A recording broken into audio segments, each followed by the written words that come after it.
Test. 1, 2.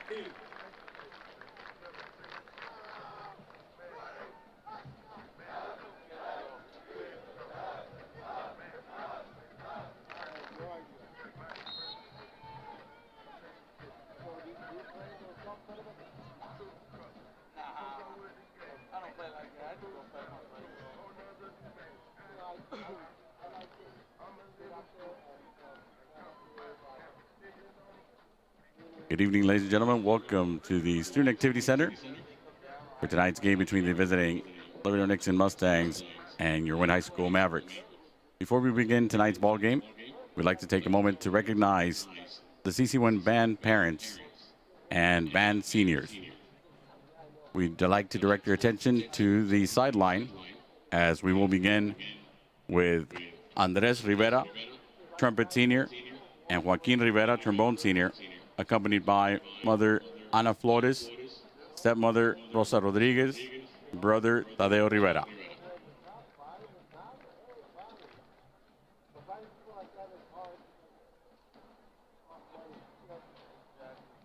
Next, Nathan Cruz, trombone senior, accompanied by Mother Donna de la Rosa, grandmother Josephine Chavarria, brother Omar de la Rosa, sister Jasmine Martinez, and aunt Kimberly de los Santos. Next, Adrian Rodriguez, frontline senior, accompanied by Mother Claudia Sanchez.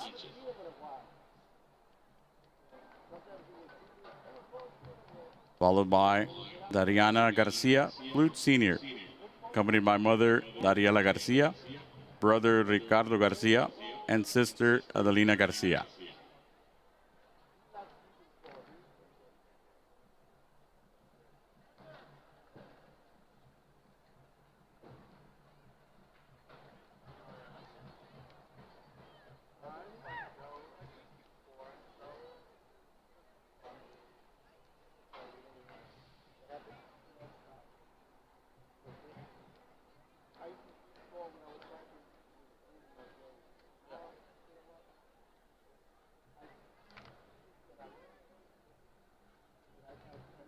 Followed by Yamisel de Hoyo, clarinet senior, accompanied by Mother Reina de Hoyos, Father Hector de Hoyos, and brother Hector de Hoyos Jr.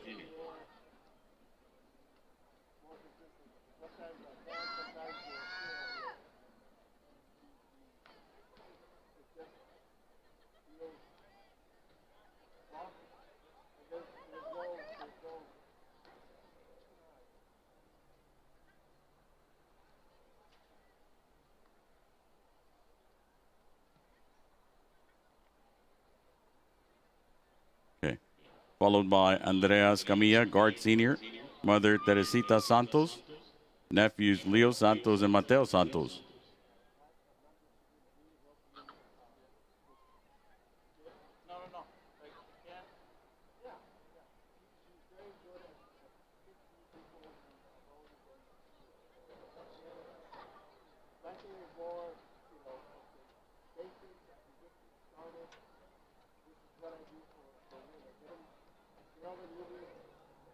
Followed by Giada Peñalver, trumpet DI, Mother Cindy Peñalver, and Father Eduardo Peñalver.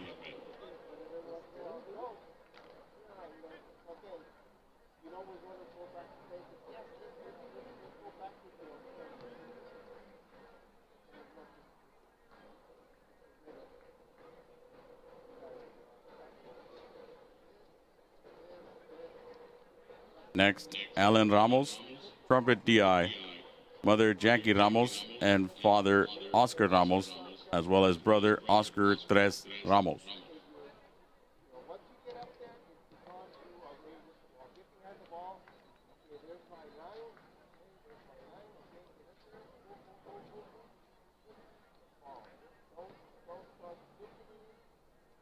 Next, Daniel Hernandez, mellophone DI, Mother Veronica Ramirez, Aunt Adriana Ramirez, and Sister Dariana Hernandez.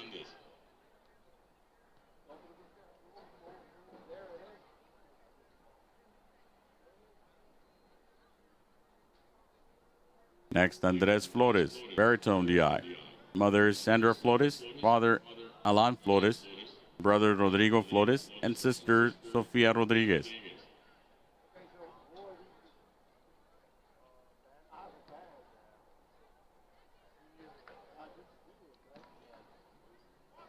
Followed by Angel Fuentes, tuba DI. Mother Adriana Fuentes, father Angel Heriberto Fuentes, and brother Abdiel Fuentes.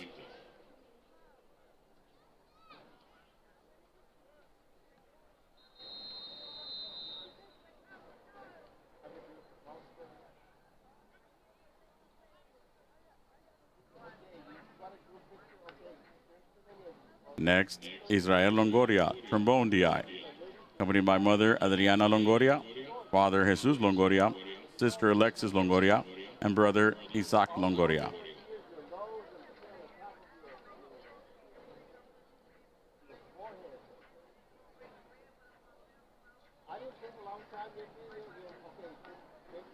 Next, Cecilia Hernandez, clarinet DI, accompanied by mother Maria Gonzalez and sister Fatima Hernandez.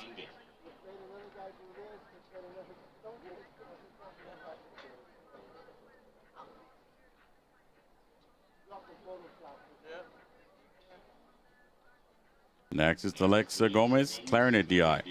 Mother Angelique Gomez, father Alejandro Gomez, sisters Allison and Aria Gomez.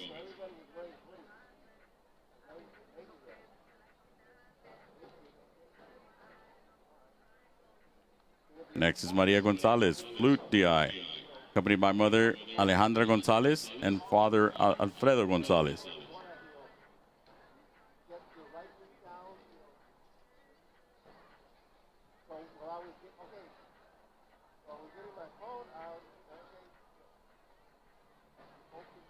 Up next, Edith Garibay, flute DI, accompanied by mother Aurora Ortiz and father Hector Garibay.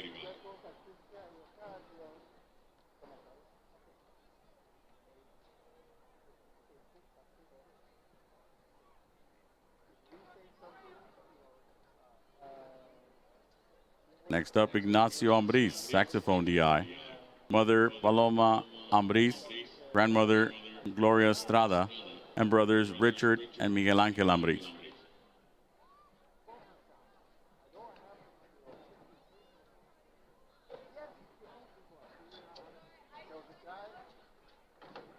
Next up, Nathan Valdez, head percussion DI, accompanied by mother Tania Valdez, father Lorenzo Valdez, sister Roxana Valdez, and brother Lorenzo Valdez.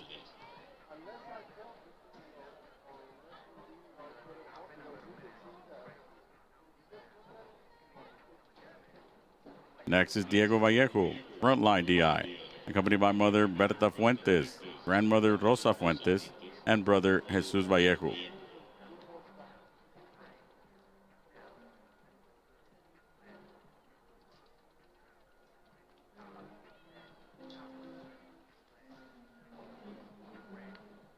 Next up, Victoria Zapata, guard captain, mother Alejandra Zapata, father Jose Zapata, and sister Fernanda Zapata.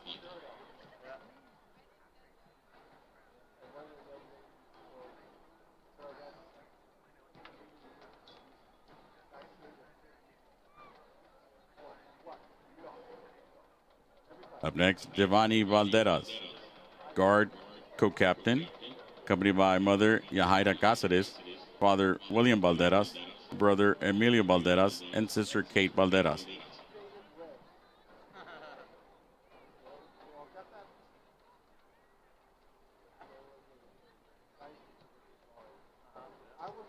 Next, Paulina Garza, guard lieutenant, accompanied by mother Myra Yvette Garza, father Rosenberg Garza III, and sister Sofia Garza.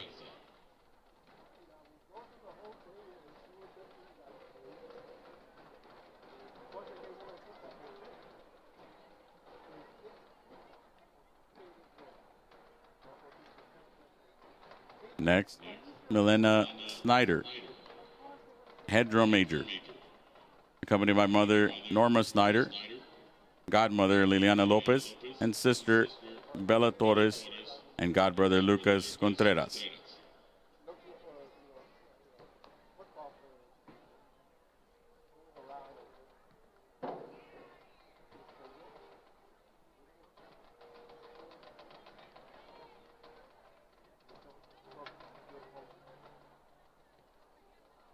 Ladies and gentlemen, this concludes our band, senior, and parent recognition. Thank you.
Good evening. Welcome to this football game between Laredo Nixon High School and CC Winn High School. This game is being conducted according to the rules and regulations of the University Interscholastic League. Regardless of the outcome of tonight's game, all the players have proven their willingness to work and sacrifice in order to achieve athletic excellence. We ask that as a spectator, you consider the time and effort each of these teams, coaches, and athletes have put. Cheer these young athletes, applaud them, but do not, through any of your actions, cause them to doubt the value of athletics. By your conduct, allow these young people to feel pride in their communities and school. While your sportsmanlike actions may play only a small part in the outcome of this game, they will play a greater role in continuing to encourage competitive athletics. We also ask that you show your appreciation for the students who will be taking part indirectly in tonight's game, the cheerleaders, the bands, the pep squad, and the students who have supported our team in all way. These young people play an integral part in our team's success. The officials for this game have been mutually agreed upon as school officials for both schools, and they are referee, Daniel Saldana, umpire, Ron Enoch, headline judge, Dimas Hernandez, line judge, John Babaset, back judge, Jake Wagner, field judge, Tom Geringer, and side judge, Manuel Munoz. Their roles not unlike those of players, coaches, teachers, and school administrators. Without them, this game would not be possible. Their knowledge and application of the rules are a result of annual testing, years of study, and continual participation in the clinics that further refine their understanding of the game. We ask you as parents, students, and citizens to demonstrate the kind of respect for these officials you would extend to any athletic person in any position of responsibility. This means that you as a fan should not criticize the players in any team, should not do the officials, do not have level other privileges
champions of the University Interscholastic League.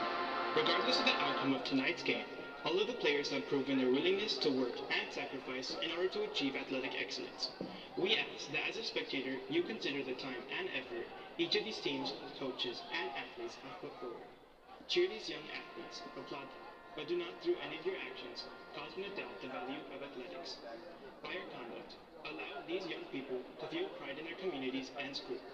While your sportsmanlike actions may play only a small part in the outcome of this game, it will play a greater role in the continuing to encourage competitive athletics. We also ask that you show your appreciation for the students who will be taking part indirectly in tonight's game.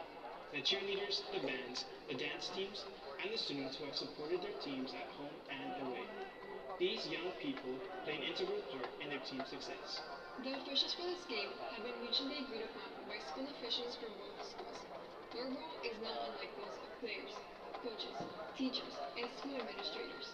Without them, this game would not be possible. Their knowledge and application of the rules are a result of annual testing, years of study, and continual participation in clinics that further refine their understanding of the game.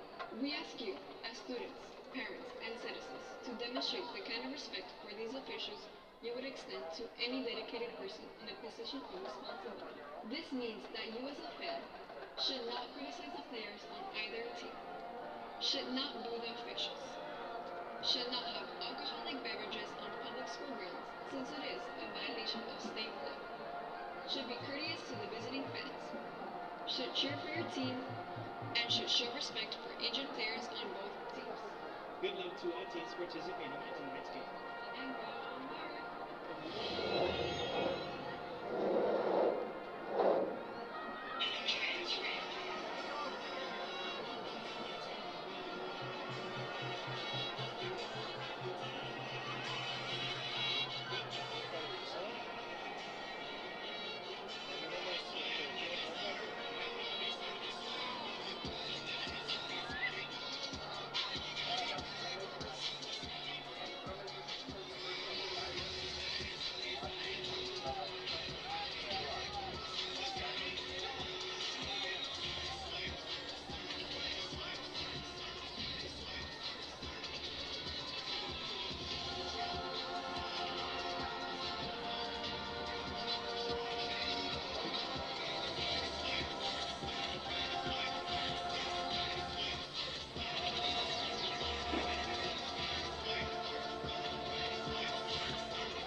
Number 2, Avon Chavez, senior.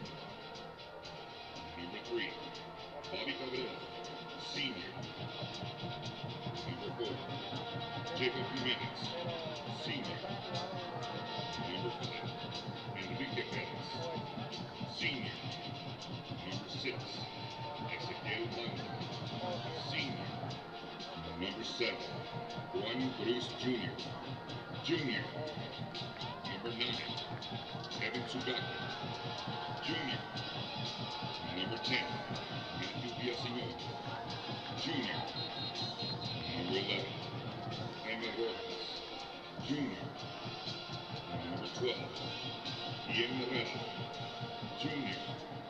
Number 13, Angel Espinosa, junior. Number 15, Jesse Miranda, senior.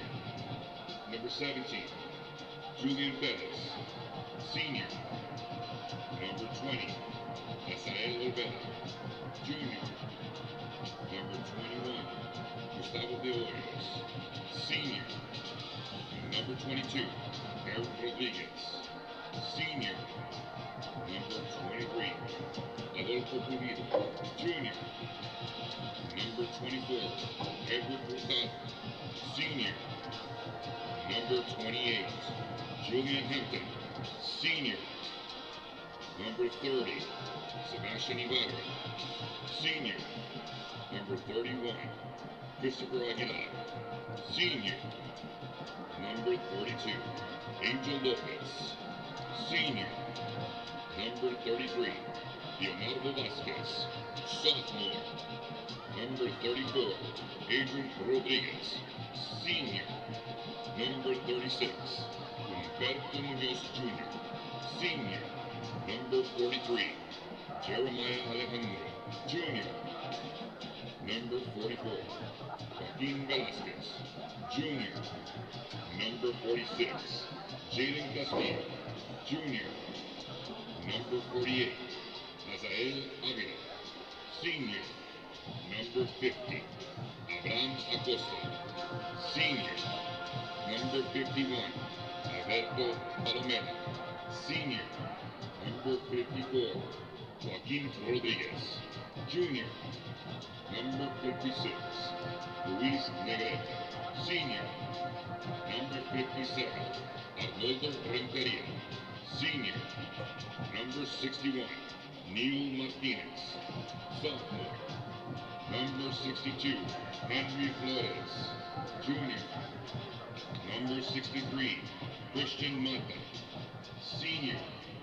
Number 64, Jose Serafin Senior. Number 65, Nathan Ortiz Jr. Number 67, Jaime Valderas Senior. Number 70, Carlos Vargas Jr. Senior. Number 72, Miguel Mancha Jr. Senior. Number 73, Aldo Diaz Senior. Number 75, Jesus Navarrete Senior. Number 76, Hector Valentes Senior. Number 77, Nicholas Curi Senior. Number 79, Cordell Treviño Senior. Number 81, Ricardo Vial Jr. Number 82, Alejandro Gomez Sophomore. Number 83, Sergio Valdez Jr. Number 88, Jesus J. Mata Senior. Number 92, Gustavo Zapata Sophomore. Number 94, Ashton Valdez Senior.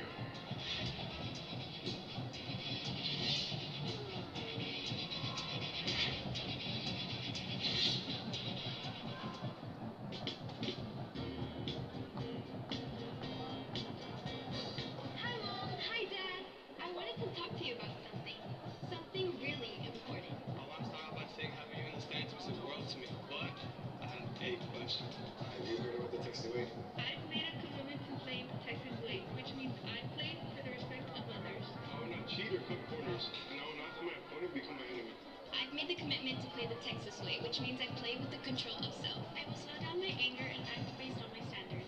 I've made a commitment to play the Texas way, which means I play with the spirit of competition. I'll prepare myself mentally and physically for any situation. I'll bounce back when I'm down, and I'll compete to be my absolute best. So, Mom and Dad, now that you know I play the Texas way, will you commit playing the Texas way too? This means cheering loudly, clapping my back, but by no means bringing other people down. You will not yell at refs, insult coaches, teachers, and staff. Do not let your passion become a distraction. My actions and your actions reflect on more than just us. It is about representing the name on the front of the jersey. It's about using sports and this opportunity to become a better athlete and person. I can't do this without you, and I don't want to. So please, Mom and Dad, I've made a commitment to the Texas way. Will you play the Texas way too?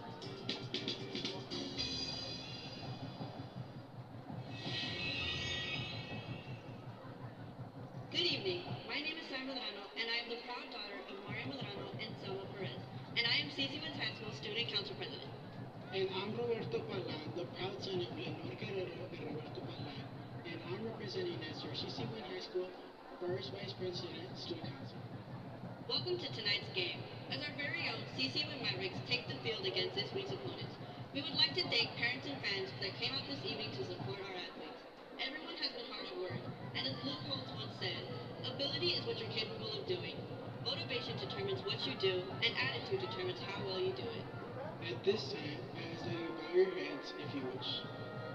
Heavenly Father, we ask you in prayer to look upon both teams so that they may play to the best of their abilities, and most importantly, walk away unharmed.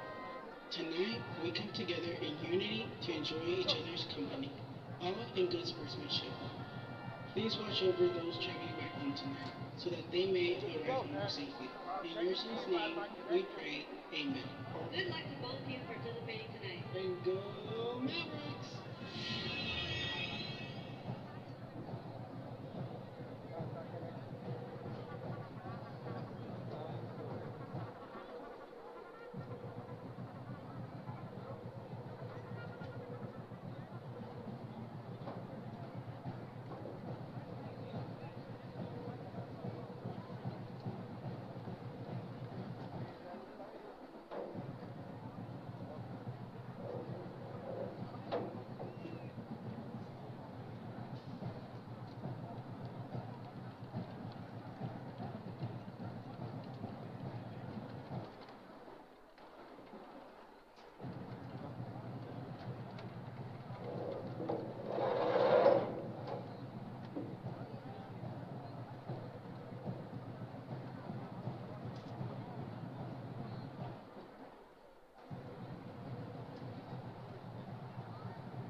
And now, ladies and gentlemen, here they come, Eagle Pass Independent School District Sweethearts. A 35-year-long legacy. Often imitated, never duplicated. Yours, CC Winn, Silverline Dance Team.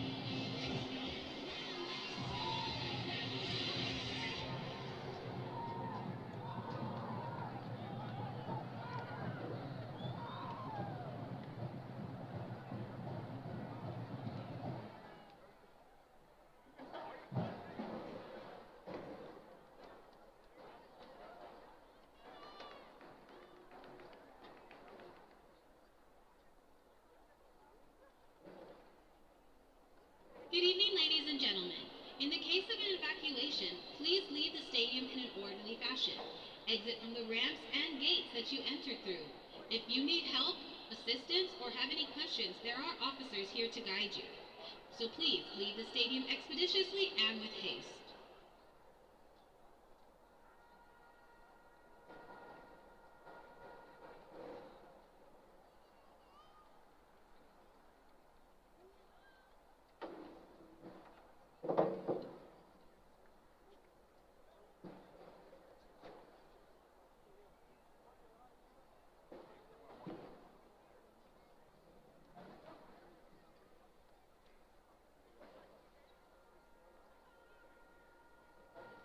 Ladies and gentlemen, at this time, we'd like to direct your attention to midfield for today's exchange of friendship tokens by members of both high schools.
School alma mater.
Ladies and gentlemen, the Winn High School alma mater.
Attention to midfield as we honor our nation's flag.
64, assessing a fee. Number 72, may get one to the second. Gentlemen, welcome to tonight's ball game. We are honored and privileged to be your officials for tonight's ball game. Laredo Nixon, you're the visiting team. You get to make the call. Heads or tails? As it is, you won the toss. Like to defer? You're going to defer. Laredo Nixon has won the toss and deferred. Winn, you will receive.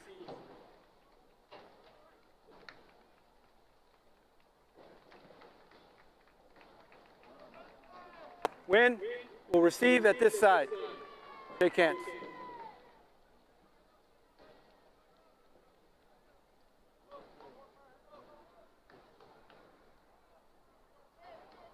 Captains for the Nixon Mustangs. Number 1, McDermott Hernandez. Number 5, Emmanuel Hernandez.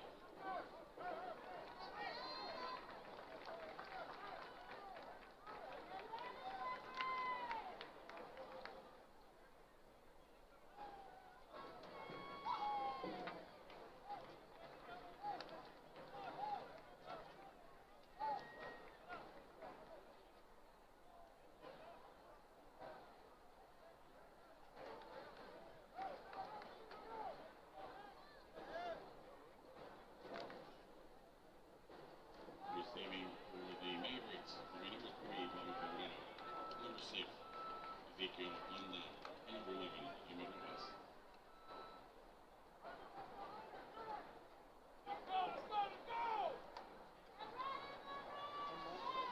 Taking for the Mustangs, number 25, Pass ISD.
Ball start. Offense. 5-yard penalty. Second down.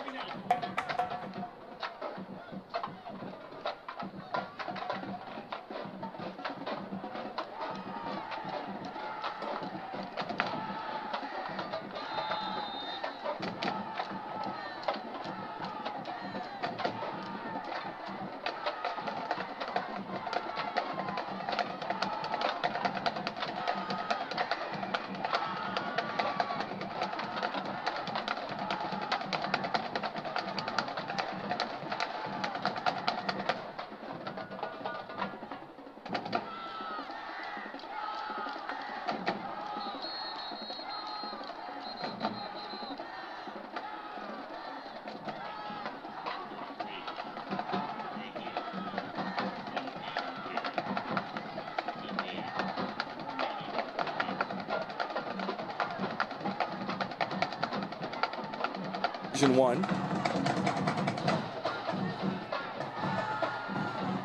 Last night, the Eagles won their first district game, 24-7, against Laredo LBJ down in Laredo. They have the night off tonight. Man in motion for Cruz. Little forward pass to him, and he's going to be brought down in the backfield. Ezequiel Banda with the wide receiver end around there. Will lose a couple of yards, and they're going to spot this now at the 3. And a very dicey punt coming up for the Mavericks, and this is the kind of thing you cannot let the Nixon Mustangs do. They've scored over 20 points in every game but one this season, and of course that explosion last week for 34 against Southwest Legacy.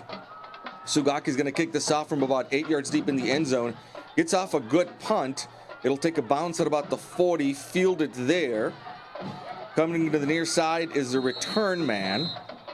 That's number 11, Franco Cruz. And Cruz is going to set up the Mustangs in very good field position. They're going to start this drive at the Maverick 27.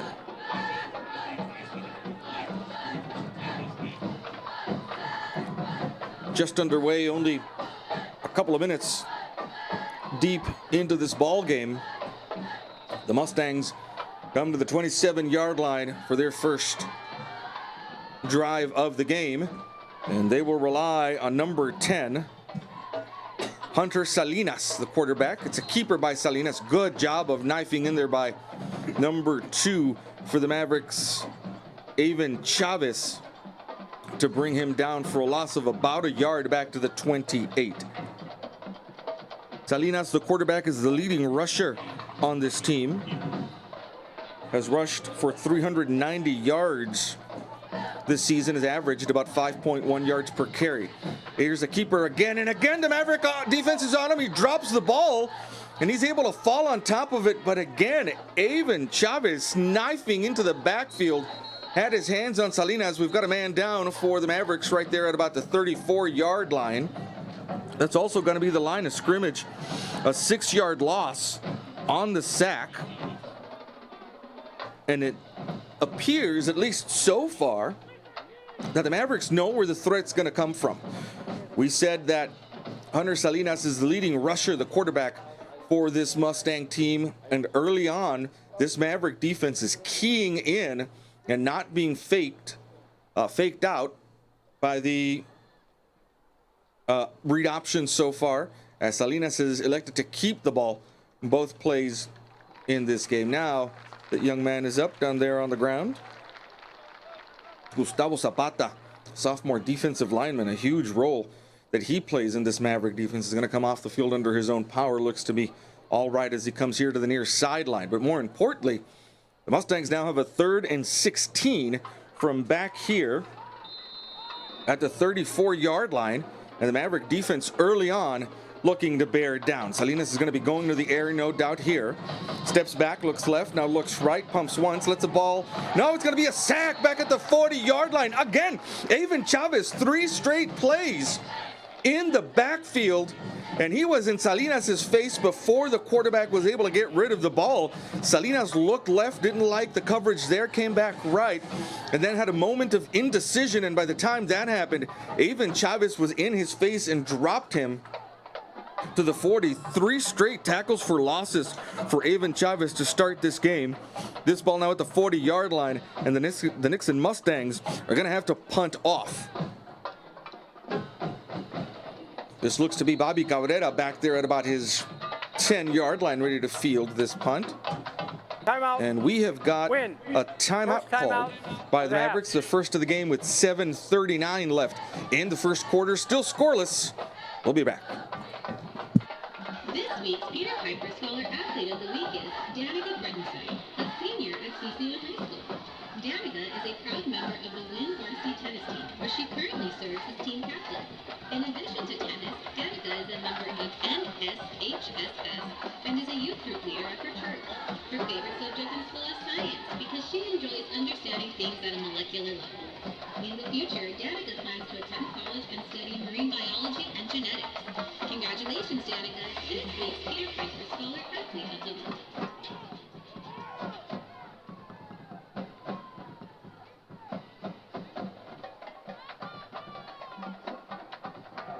16 with 7:39 left in the first quarter. Mavericks have taken their first timeout. And the Mustangs will be punting off after an outstanding possession. Straight up in the air goes that punt. The Mavericks just have to be careful that no one touches this inadvertently. It takes a very good Mustang bounce. I don't know how that happened, but that thing went straight up in the air, and now it's going to end up over here inside the 15 at the 13. Not a good hometown bounce for the Mavericks in that case. 7:26 on the clock as the Mavericks take the field now inside their own 15-yard line at the 13. The Maverick defense did its job and got the Mustangs off of the field on offense. And now the Mavericks will see what they can conjure up here in their second offensive drive of the ballgame. Cruz Jr. in the backfield. Takes a shotgun snap. He's going to keep it himself. That hole on the left side of the line in between the center and the guard seemed to open and then closed almost immediately. A couple of yards on the gain there to the 15, though, on the quarterback keeper. It's going to be 2nd and 8. More or less how this drive started for the Mavericks. Their first possession, but a couple of penalties cost them then. Let's hope they can keep the momentum here. 2nd and 8 now from the 15-yard line. Cruz Jr. is in the shotgun. He's got Brian Leos on his right and 3 receivers over to the top of the formation. Jr. rolling right, looking downfield. There's a pass. It's caught by Banda at the 29 and then brought down at the 30-yard line. This is exactly the kind of play design that got the Mavericks going last week in Laredo against the Toros. Rolling out Cruz Jr. to either side and giving him the option of either using his feet if he's got room in front of him or throwing downfield if he's got an open receiver. That time Ezequiel Banda with the reception gives the Mavericks a first down at the 30. Jr. into shotgun, takes the snap, fakes the handoff, looks for room on the right side. He's got it. 40, 45, trying to turn on the Jets, and he got tripped up over on the far side of the field across the 45 to the 46 he goes. And when you've got a quarterback like Juan Cruz Jr. that's accurate, throwing on the run, and can use his feet, it really puts the defense in a conundrum. You've got to respect the fact that he can throw downfield, but also look out in front of you because he can do just that, rip off a 16-yard run for a Maverick first down. Ball on the far hash mark, 3 receivers here to the near side for Cruz Jr. in the shotgun. He'll take the snap. Here's a handoff to Brian Leos, coming to the left side, turning north and south as he gets to the line of scrimmage, and then he's going to get pushed back. They'll give him forward progress to the line of scrimmage, the 46. And it's going to be now a 2nd and 10 for the Mavericks. 5:20 left in the first quarter. This is the Mavericks' second offensive drive of the game, and it's a better one already than the first one, which was a 3 and out. Headed now to the 5th play of this drive, a drive that started back at the Maverick 13, now at the 46-yard line. Ball on the near hash mark for Cruz Jr. 3 receivers over to the top of the formation, and Brian Leos on his right. Here's the snap. Rolling right is Cruz, still looking downfield. There's the pass, and it's caught at the 45-yard line by Kevin Sugaki in Nixon territory. Sugaki still on his feet on the far side. He's got to be careful not to drop that ball before they whistle this play dead. They finally do in Nixon territory at the 36-yard line. And so far, this kind of play design is what has been working for the Mavericks, as it did last week, rolling Juan Cruz Jr. out, especially to his dominant side, to his throw side on the right, and receivers are coming open for him. We've seen Ezequiel Banda and Kevin Sugaki already with 2 big catches for first downs. Mavericks now in Nixon territory at the 35. 1st and 10 from there. Ball on the far hash mark again. 3 receivers to the short side of the field, the top side. Brian Leos will take the handoff, bounces right, gets north and south, and puts his head down. Brought down at the 31 for a gain of 4 yards. And that kind of yardage is what the Maverick offense is looking for to be able to be effective. A play that's drive rather that started back at the Maverick 13. Now in Nixon territory at the 31. Ball at the far hash mark. This time Cruz is going to have his receivers here to the left side. Brian Leos on his left hip on a 2nd and 6.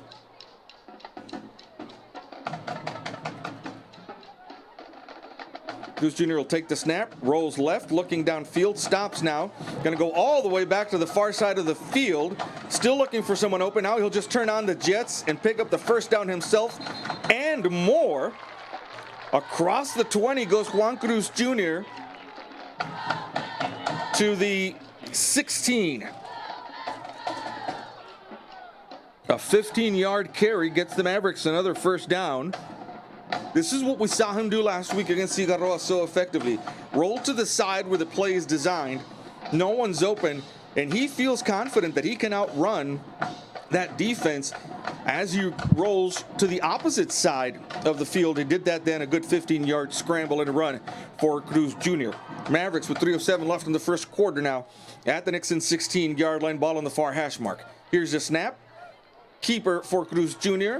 turns the corner as he nears the line of scrimmage, the 16. He'll get back to the 16. No gain there. Going to be a 2nd and 10 for the Mavericks now.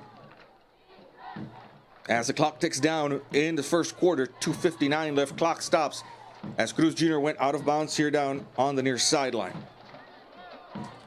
Ball will now be on the near side of the field, the near hash mark.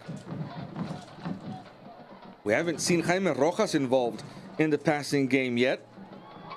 He's one of the outstanding Maverick receivers. We've seen Sugaki involved. We've seen Ezequiel Banda. Here's the snap. Cruz rolling right, looking that way. Going to come back to this side of the field now, being chased now to the middle of the field. He's got to get rid of it if he can. Still on his feet, still looking for somebody, and finally slides down for a huge loss back at the 25. A 9-yard sack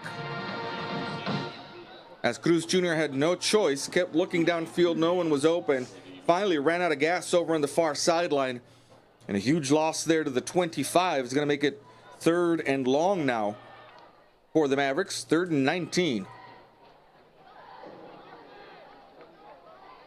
And of course, that is the danger when you've got offensive design like this one, is that you can run out of gas, run out of territory, and run out of open receivers. That was the case there. Cruz rolling left. Here comes the defensive pressure. He's got to get rid of it. Lets the pass go downfield over the head of the intended receiver, Ezequiel Banda, down in the end zone. The defensive pressure that time brought by number 9, Ramon Hernandez, the senior linebacker, who was unblocked and really didn't give Cruz Jr. much time to get set up in the pocket to throw that pass. 2 minutes exactly left in the first quarter, and the Maverick offense is going to stay on the field on a 4th and 16 from the 25. Any yardage forward here is a plus for the Mavericks. Even if you can't get the first down, you play the field position game and you pin the Mustangs back deep in their own territory. Cruz takes a snap, rolls right. Here comes the pressure picked up by Brian Leos. There's a pass into the end zone and incomplete over the head of Kevin Sugaki, who was in the area over there. And the ball will go over on downs. But the Mavericks have managed to flip the field. The Mustangs will take over now at their own 25. A minute 53. The other thing that drive did is it killed some clock here in the first quarter for the Mavericks. 1:53 left in the first. And the Maverick defense being called on again to make a big stop here. Here's a carry to the 30-35. Coming to the near side is the running back, Emiliano Hernandez, the second leading rusher for this Mustang team. Hernandez with 353 yards and 5 touchdowns so far this season for the Mustangs. Gets a first down for them there to the 39. quick snap. Again, a handoff, this time to Franco. Franco coming to the near side. And still on his feet, down the near sideline. And just like that, Franco Cruz, number 11, gets the Mustangs into Maverick territory at the 38. Another first down. This time Hunter Salinas is going to be in the backfield by himself, takes the snap, going to keep it, and he'll be brought down for a loss of a yard to the 39. There is a flag that came in from the defensive secondary. We'll see what the call is here. Daniel Saldaña is our head official. There is no flag on the field. You're going to pick up the flag. Going to be second down. No loss on the carry. They'll give him forward progress to the 38, the line of scrimmage.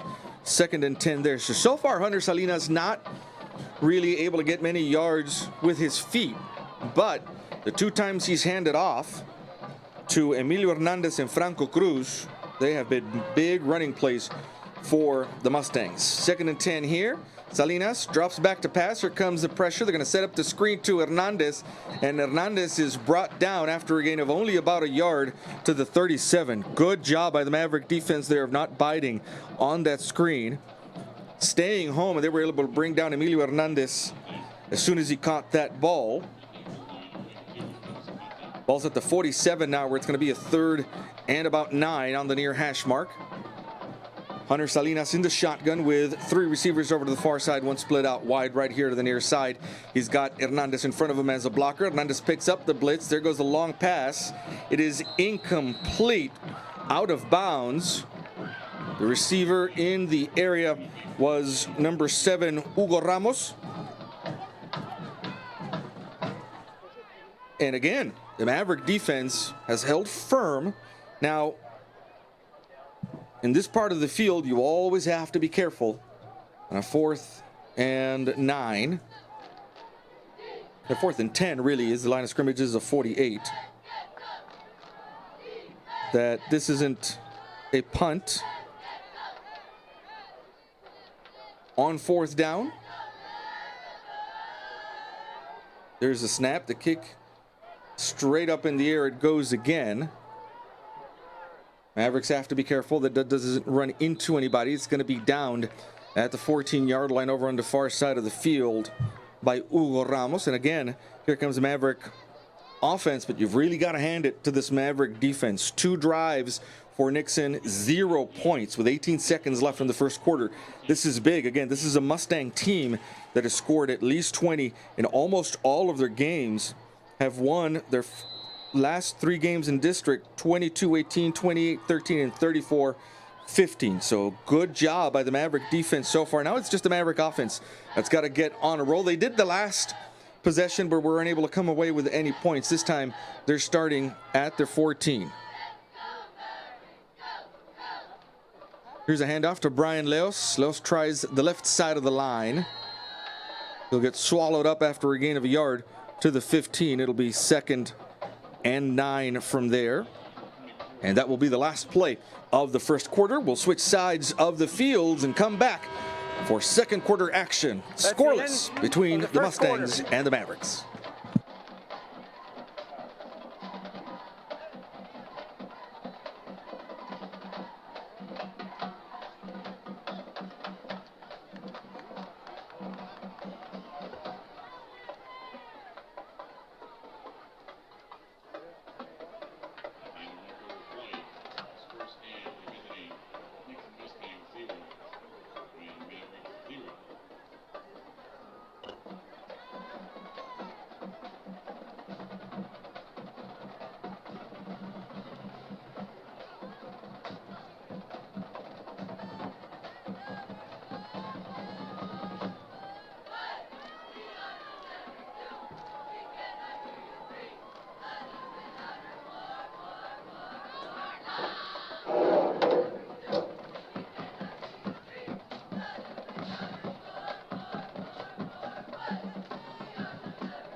Second quarter, Mavericks have a 2nd and 19 from their own 15-yard line. We switch sides of the field. The Mavericks going left to right towards the south end zone here.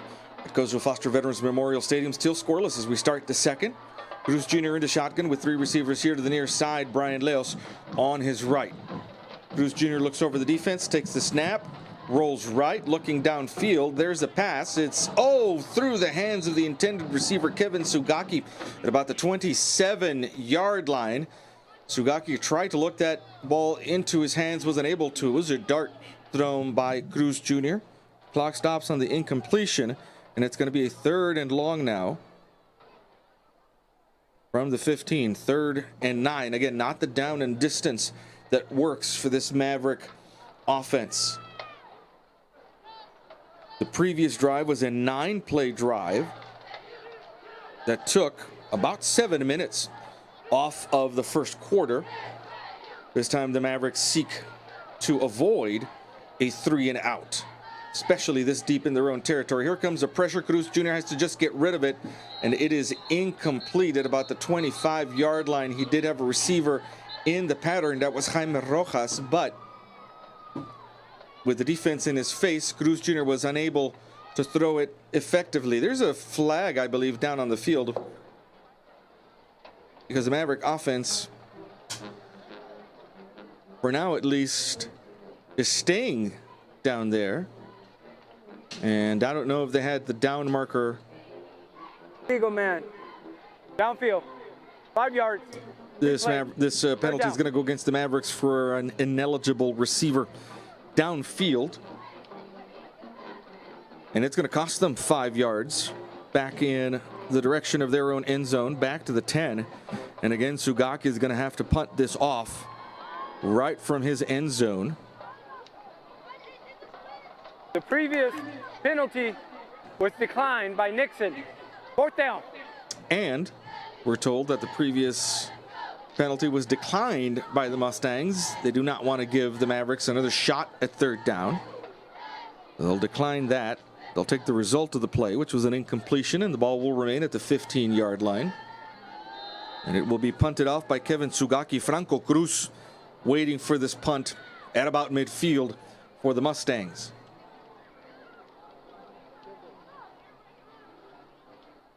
There's the snap. It's a good one. Sugaki gets off an excellent kick. Hits at the 50, but then just doesn't roll. Now, there it is, bouncing into Maverick territory. Another extra 4 yards or so. Still, good starting field position for the Mustangs near midfield at the 47.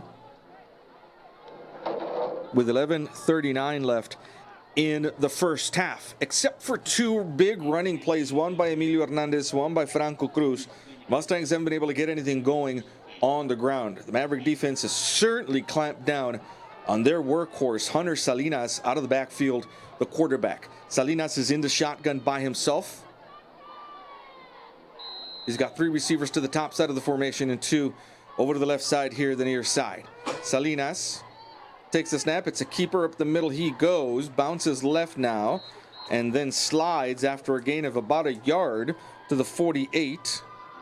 As Salinas saw the defense closing in on him. It's going to be a 2nd and 9 from the 48 now. Clock ticks, just underway here in the second quarter. And for the 3rd possession in a row, the Maverick defense is looking to stop the Nixon offense, which has been successful so far this season. Salinas looks right. The pass is caught by Franco Cruz, and Cruz, whirling away from the defense, gets about 7 yards after the catch to the 46 in Maverick territory. And it's going to be a short 3rd down from there. Cruz just kept on trucking after first contact there, and the Mavericks unable to bring him down. 3rd and 3 from the 46-yard line. Salinas with the quick pass. It's caught over on the far sideline by Hugo Ramos, and Ramos has the Mustangs, gets the Mustangs a 1st down at the 37. A gain of 9 on the throw, and a Mustang 1st down. And now it looks like this Mustang offense is relying more on Hunter Salinas' arm than it did in that first quarter. Again, Salinas is in the backfield by himself. 3 receivers here to the near side, 2 over to the far side. Early movement on the line for the Mustangs. It's going to cost them 5 yards. back to the 42, where it'll be a 2nd and 15. Ball start on the offense. 5-yard penalty. First down. 10:15 left. You can hear the sounds off in the distance of the Thundering Maverick Band drum line. Thundering Maverick Band will be in competition tomorrow. Should be. It is Bandtober after all. Band competitions almost every weekend. Here's the snap. Salinas drops back. Here comes the pressure. They're going to close in on him now. Lets the pass go, and it's incomplete. Out of bounds over on the far sideline at about the 15-yard line. One receiver down in the area, but Salinas was pressed by the blitz on that last play. Had to get rid of it early and went out of bounds. 3rd down now, or 2nd down now rather, and 15.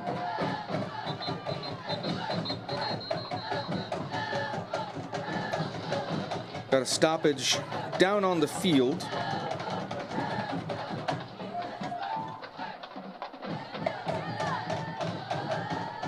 Ball's at the 42, and our official Daniel Saldana will wind the clock again, and the play will continue on a 2nd and 16. Mustangs will look over to the far side now for the audible based on the defensive formation. 9:59 left, clock stops after the incompletion. Salinas is in the backfield with Hernandez slightly in front of him, ready to block. Salinas drops back to pass. They're going to set up a screen. It's caught by Franco in and out of the hands. They're going to call it an incomplete pass. The ball was on the ground, and the Mavericks fell on top of it, but it wasn't in Castro's hands long enough to be called a completion.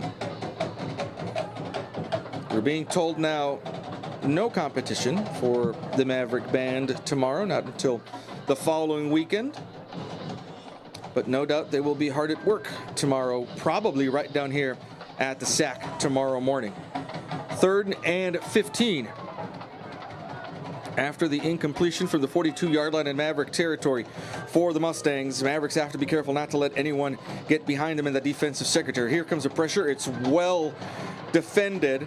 Salinas now rolling left, looking for someone open, and it's caught at the 27-yard line.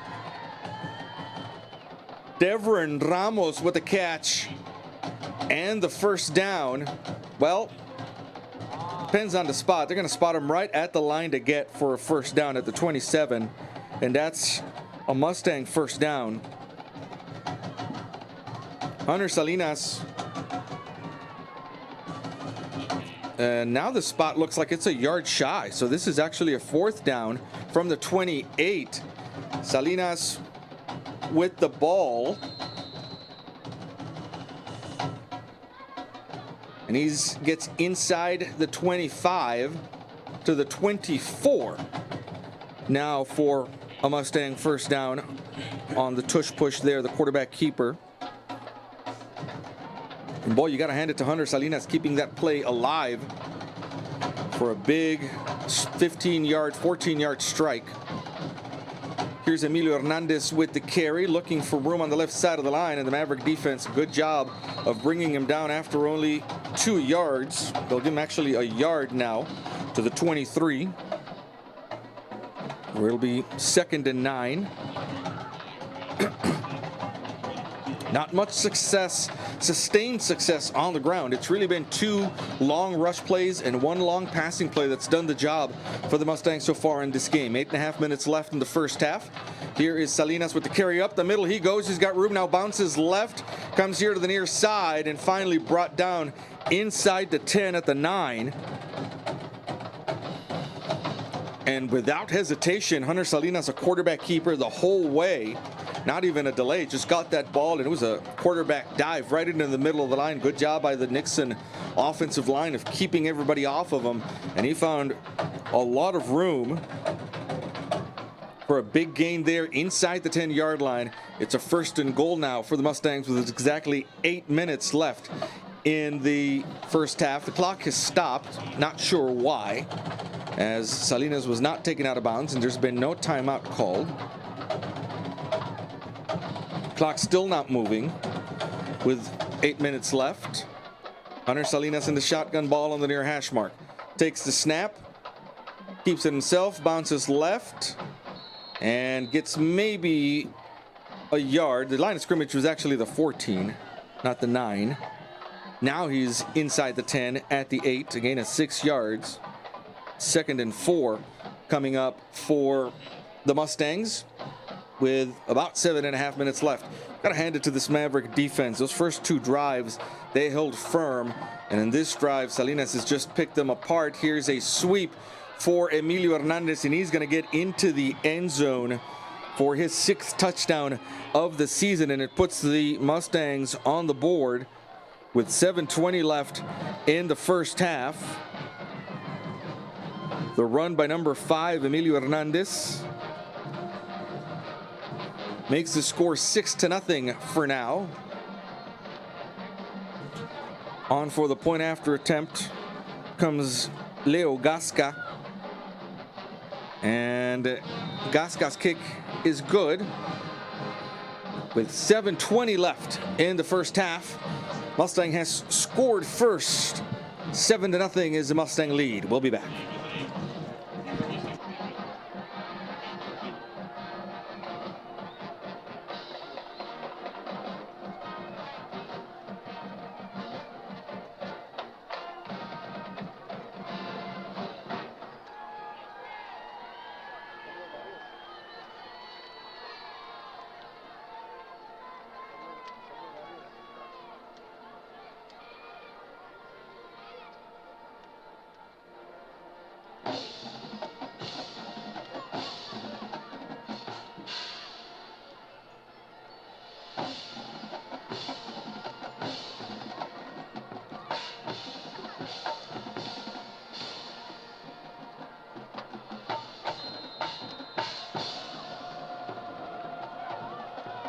Comes a kickoff now from number 25, Gerardo Diaz, kickoff specialist.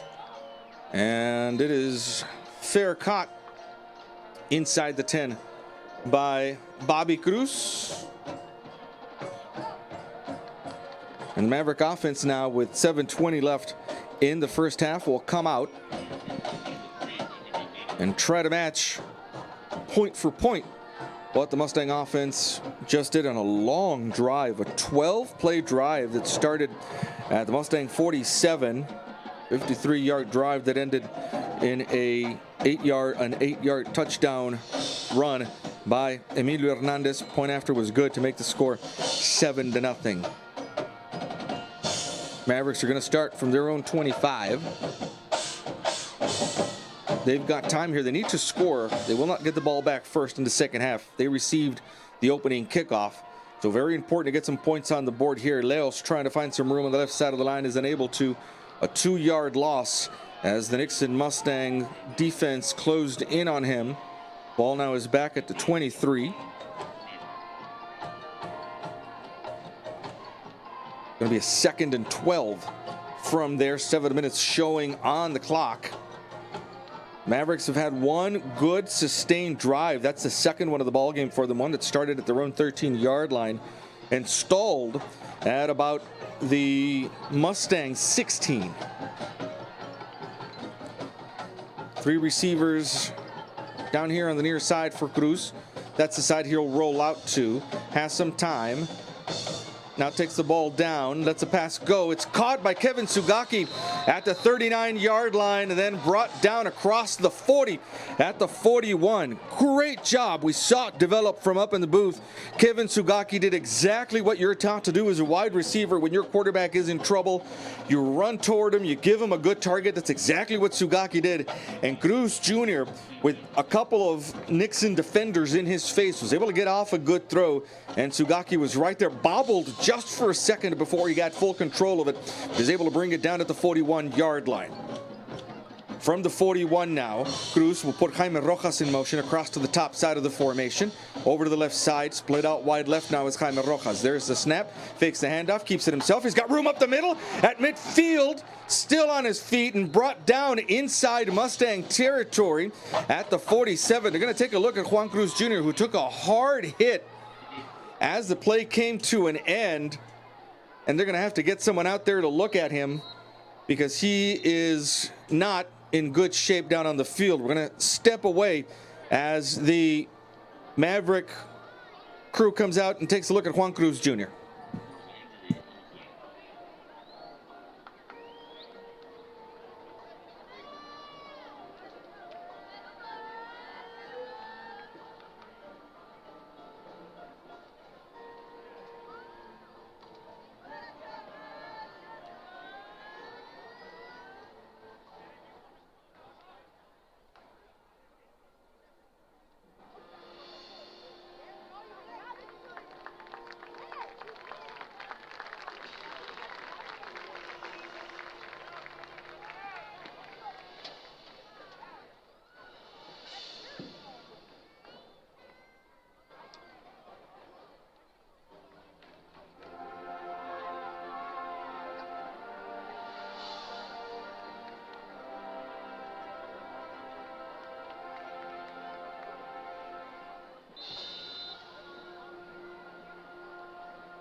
Bobby Cabrera, the backup quarterback for the Mavericks, comes onto the field. They're going to take a look at Juan Cruz Jr. down on the sideline. Mavericks have a first down at the 47-yard line. Cabrera takes the snap. He's going to keep it himself. He's got Leos in front of him to block. Tries to turn the corner. He'll get a couple of yards. They'll actually give him just 1 yard forward progress to the 46 as that closed up quickly. And the Nixon defense strung Cabrera out on the quarterback keeper. Juan Cruz Jr. now still on the sideline, and Cabrera comes here to the near side. There comes Cruz Jr. now back into the ball game to lead his offense with 5:04 left in the second quarter. It's going to be a 2nd and 9 from the 46-yard line. Ball on the near hash mark. 3 receivers are going to be down here. That's Rojas, Banda, and Sugaki down here to the near side. There goes Rojas now in motion to the top side of the formation, the far side of the field. Straight drop back for Cruz, now rolling left. Now he's got pressure in his face, has to step up. He's got to be careful with the ball. Still on his feet and loses a bunch of yards in Maverick territory.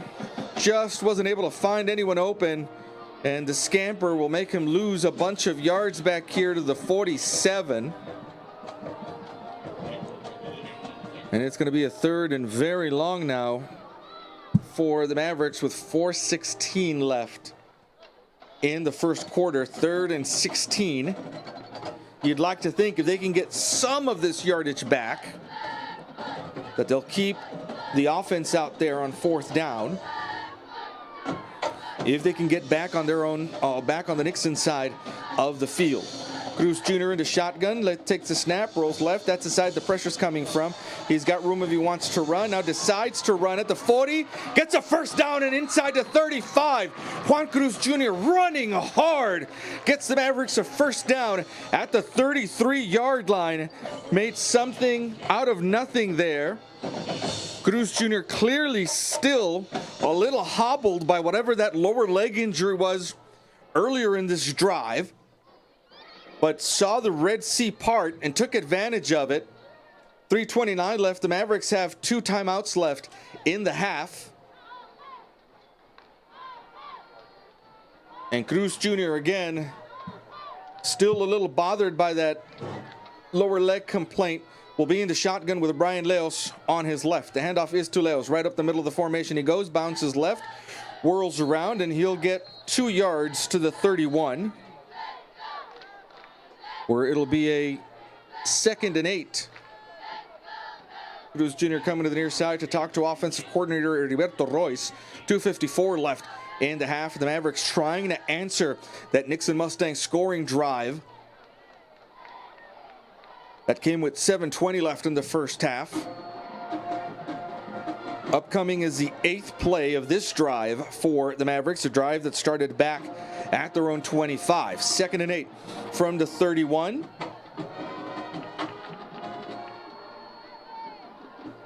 Cruz Jr. in the backfield with Brian Leos on his right. Will take the snap, rolls right. Good pickup of the defensive pressure, looking downfield, lets the pass go. Sugaki is near the end zone. Kevin Sugaki down at the 1-yard line. A 34-yard strike has the Mavericks in a 1st and goal situation at the 1. That was an outstanding job by the Maverick offensive line of holding up against the defensive blitz. And now, down on the field, we're going to have the 2-minute timeout. When we come back on the other side of this timeout, the Mavericks have a 1st and goal from the 1.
Two minutes left in the first half.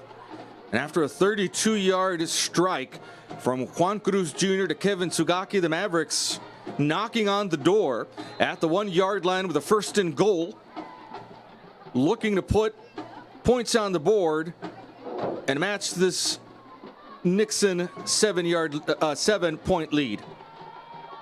Cruz in the shotgun. He's got Brian Leos next to him. Tight formation in front of him. He's going to move Jaime Rojas to the end of the line on the right side. It's a keeper by Cruz to the short side, and he's in for the touchdown. A 1-yard scamper for Juan Cruz Jr. puts the Mavericks on the board. 7-6 is the score for now. And the Mavericks went heavy on the right side. They had the defense looking in that direction. And then the play designed for the left side, well executed by both Brian Leos in the backfield to block, and Juan Cruz Jr. able to find some room there to go in for the touchdown. Sugaki now will come on for the point after attempt. This is huge. Juan Cruz Jr. is the holder. 1:56 left in the first half. And the Mavericks looking to tie this game up at 7.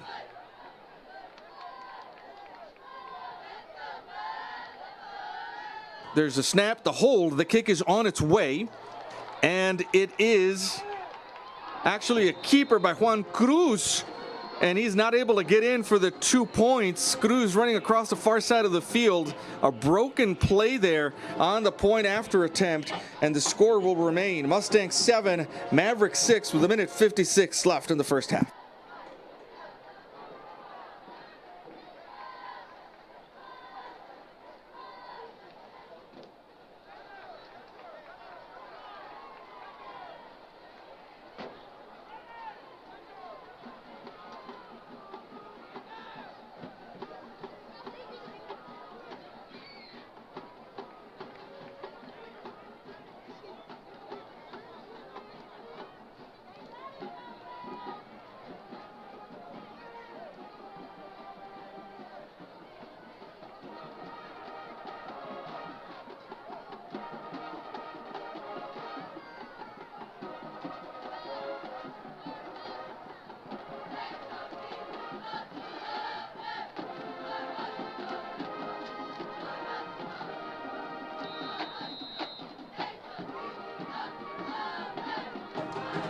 Seven to 6 is the Mustang lead after that failed conversion.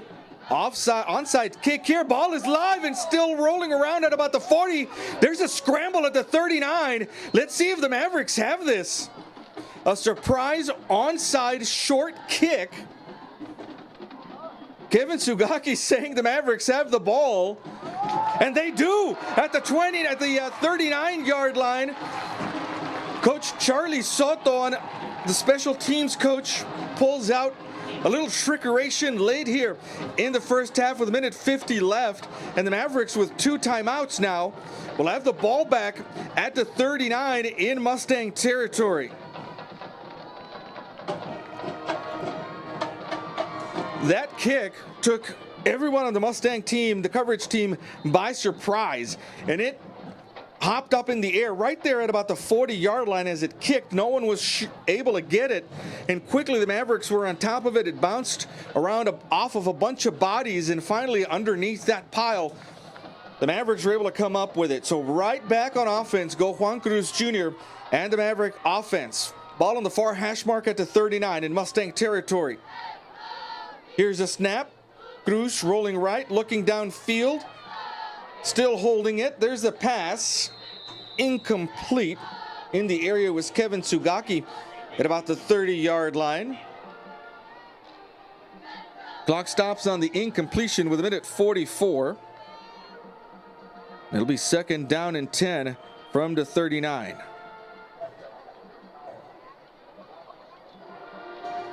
Ball on the far hash mark now at the 39.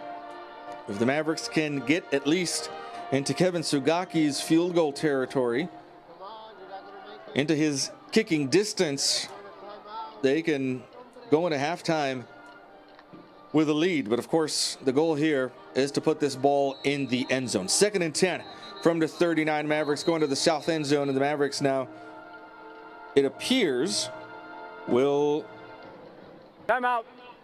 Winn. use, yes, their 2nd timeout of the half, as they were having trouble getting the play set before the play clock expired. 7-6 as the Mustang lead over the Mavericks with a minute 44 left in the second half. The first half.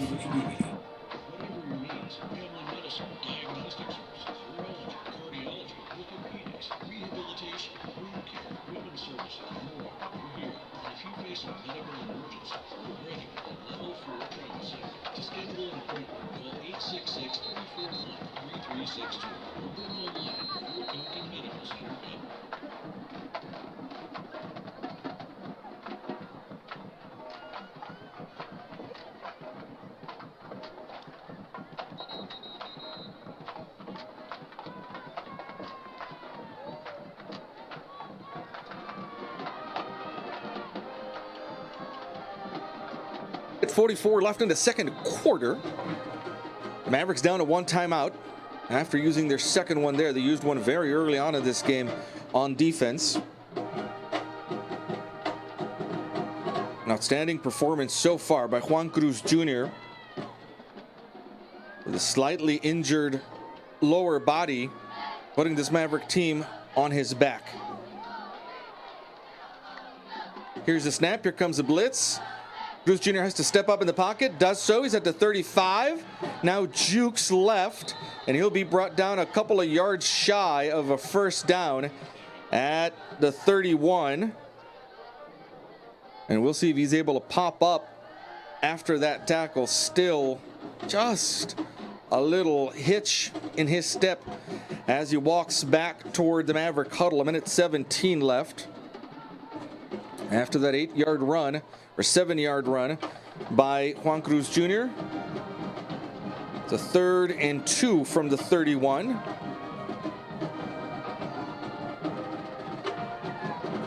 Big 3rd-point conversion attempt here for the Mavericks. There's a snap, fakes a handoff, rolls left, tries to turn the corner and is unable to, and he is down on the ground over on the far sideline. His teammates will pick him up there. No gain, actually a loss of 1 on the carry back here to the 32. Now it's going to be a 4th and 3, and you would expect the Maverick offense to stay on the field, but with Cruz Jr. over on the far sideline having to make his way down here. Now the clock should have stopped because Cruz Jr. went out of bounds, but in any case, the Mavericks are going to use their 3rd and final timeout of the first half here to talk about their play call on 4th and 3. 50 seconds left. Mavericks down 7-6. We're going to take a quick break.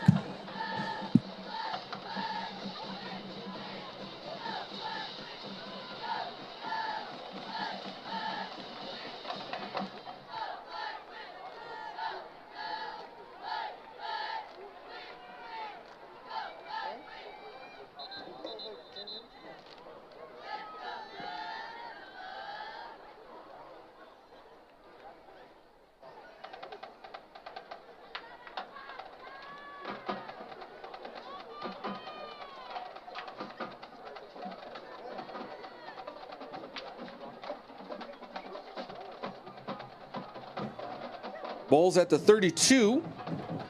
It's going to be a 4th and 3 now for this Maverick offense with 50 seconds left on the clock here in the first half. If they convert here, they're going to have to move quickly with no timeouts left. Free play as the defense jumped, looking for Sugaki down here, in and out of his hands, incomplete. But the Mavericks should have a first down anyway. There's no offsides call down on the field. There is no offsides call.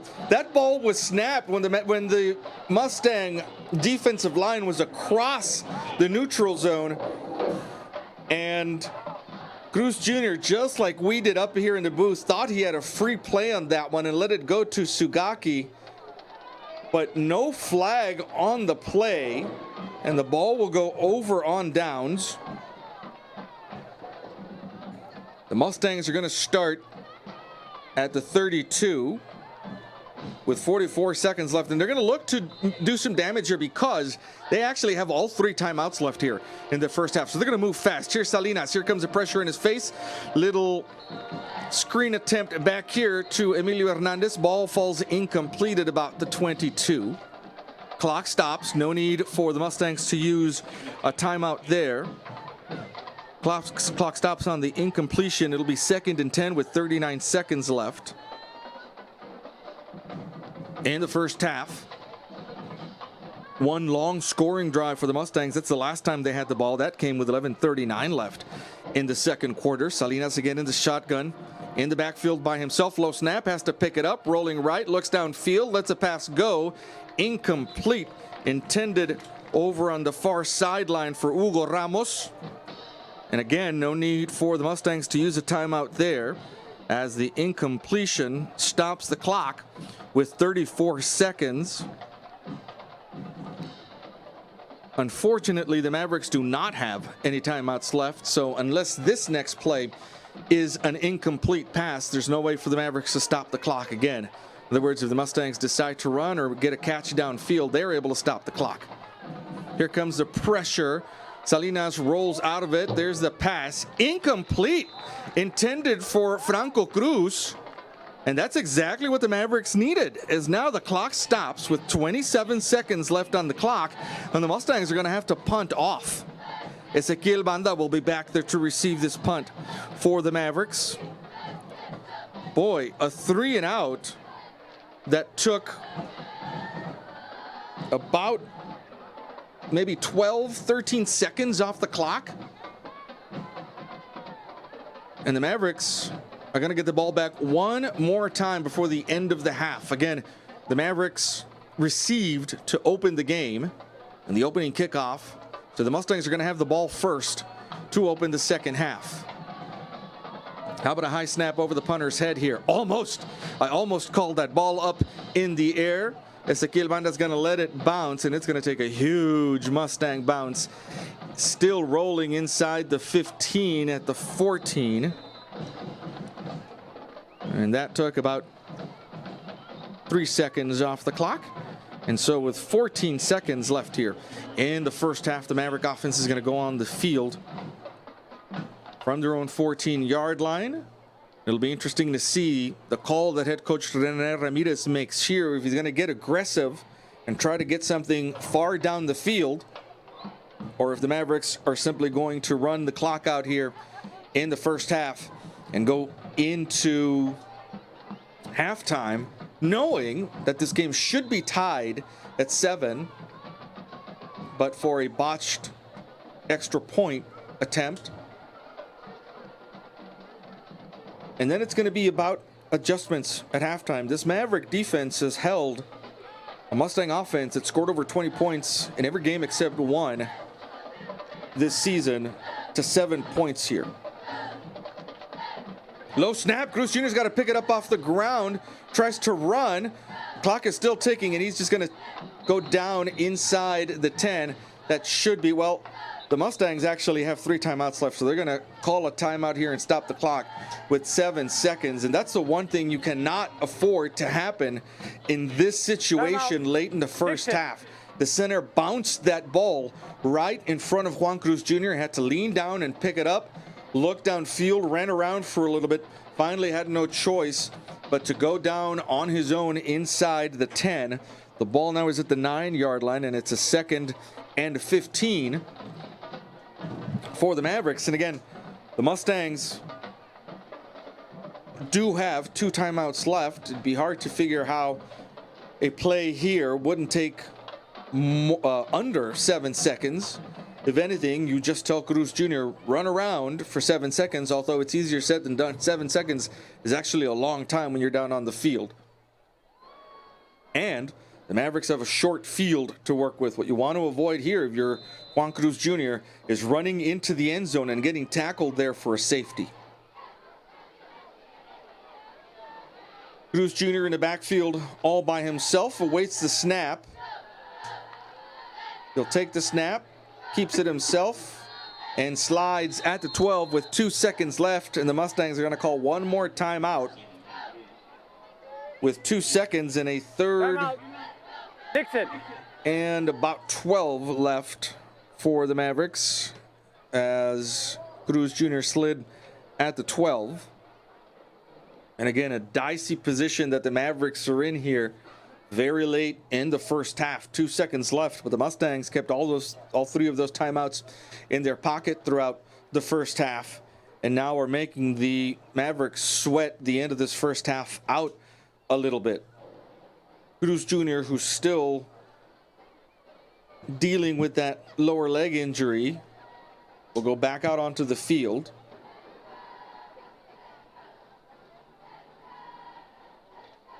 Third and 14 for the Mavericks as they roll the clock, and the play clock that is. Juan Cruz Jr. will be in the shotgun, and now maybe you can tell him to just run around for 1 second. There's now only 1 second on the clock there as we look over to our right. There's a snap. There is the final whistle, and Brian Leos turns on the jets. And he's got to be careful not to get that ball stripped from him. But a good run to end the half for Brian Leos across the 35 to the 37. And that'll be the end of the first half. A tightly contested game so far between the Mustangs and the Mavericks. Nixon only really about 4 or 5 big plays in the first half, but it's been enough to get on the board. The Mavericks came back after that Mustang scoring drive to answer with a good drive of their own, a 75-yard touchdown drive for the Mavericks. However, the point after conversion was no good, and now we are in this situation where the Mustangs have a 1.7-6 lead. Nixon will get the ball back first in the second half, and the Maverick defense coming straight out of the gates will be called upon again to stop. For those of you listening on iVision, we will be back here for the start of the second half.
Sit back and experience a dance team based on tradition and excellence.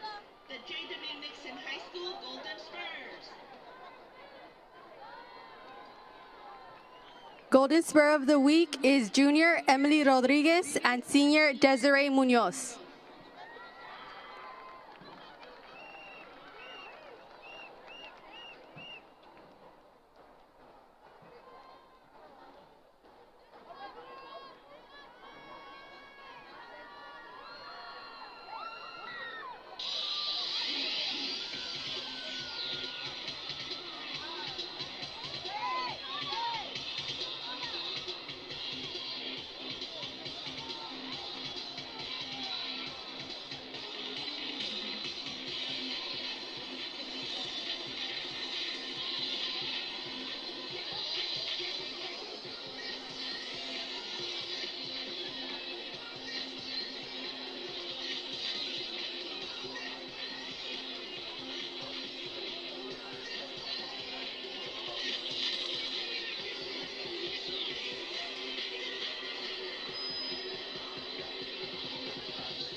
Pride, dedication, and courage. The J.W. Nixon High School Golden Spurs. Social officers this year also include Alexa Balderas, Haley Munoz, and Leonie Saldivar. A special thanks goes out to our dance coach, Ms. Jocelyn Alvarez. Administrator in charge is Mrs. Dorinette Morin. And Nixon High School principal is Mr. Roger Garcia. Thank you, ladies and gentlemen, and go Mustangs!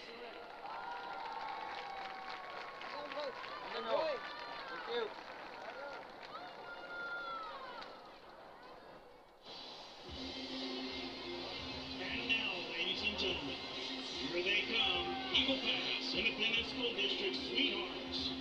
A 35-year-long legacy, often imitated, never duplicated. Your CC Winn Silverline Dance Team.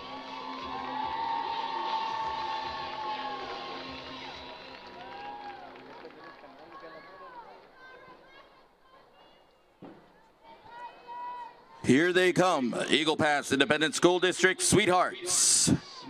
Silver Line officers are Co-Captain Junior Abigail Garza, Co-Captain Senior Rebecca Barrera, and Captain Senior Mia Sanchez.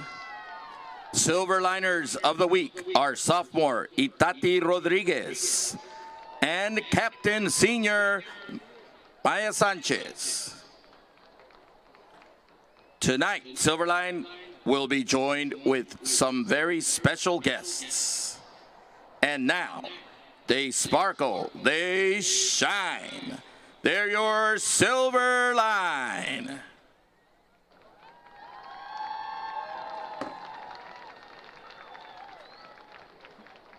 Oh my God.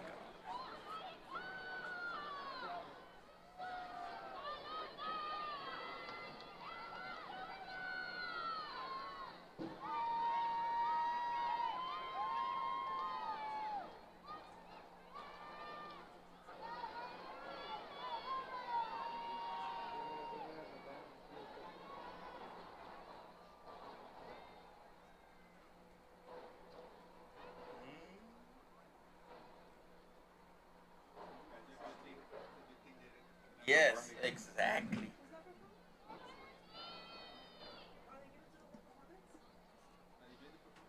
Yeah.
The Maverick Band is under the field direction of Milena Snyder, Areli Gutierrez, and Alan de la Cruz.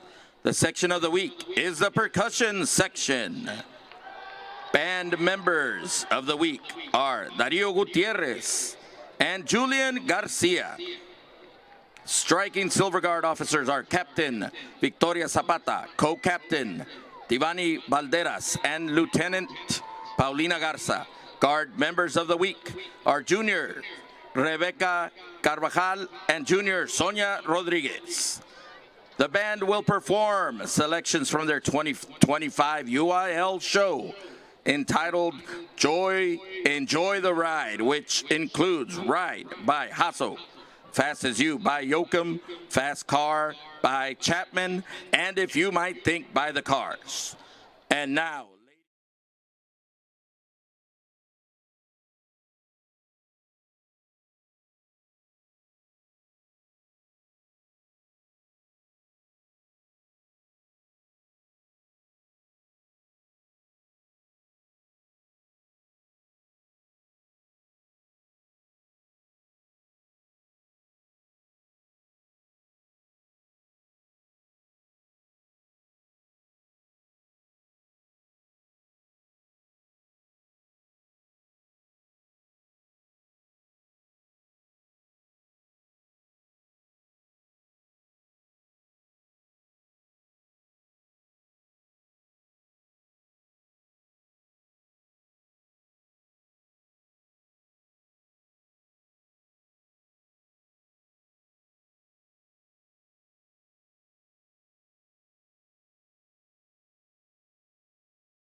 Everybody, for the start of the second half, 7-6 is the Nixon lead over the Mavericks.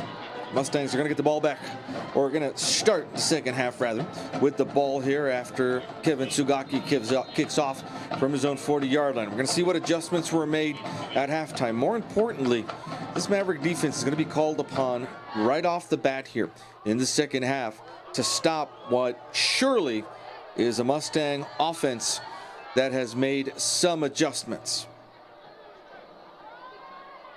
The kickoff is on its way. Again, a short kick fielded at the 44-yard line. There is a flag on the play that comes flying in from the far side. So again, not quite an onside kick, but a short kick looking to maybe get the Mustangs, catch the Mustangs off guard. It worked once in the first half for the Mavericks. This time they're going to give the Mustangs good field position already near midfield to start this drive in the second half. Kick, cash, interference. 15 yards. Kick catch interference being called against the Mavericks.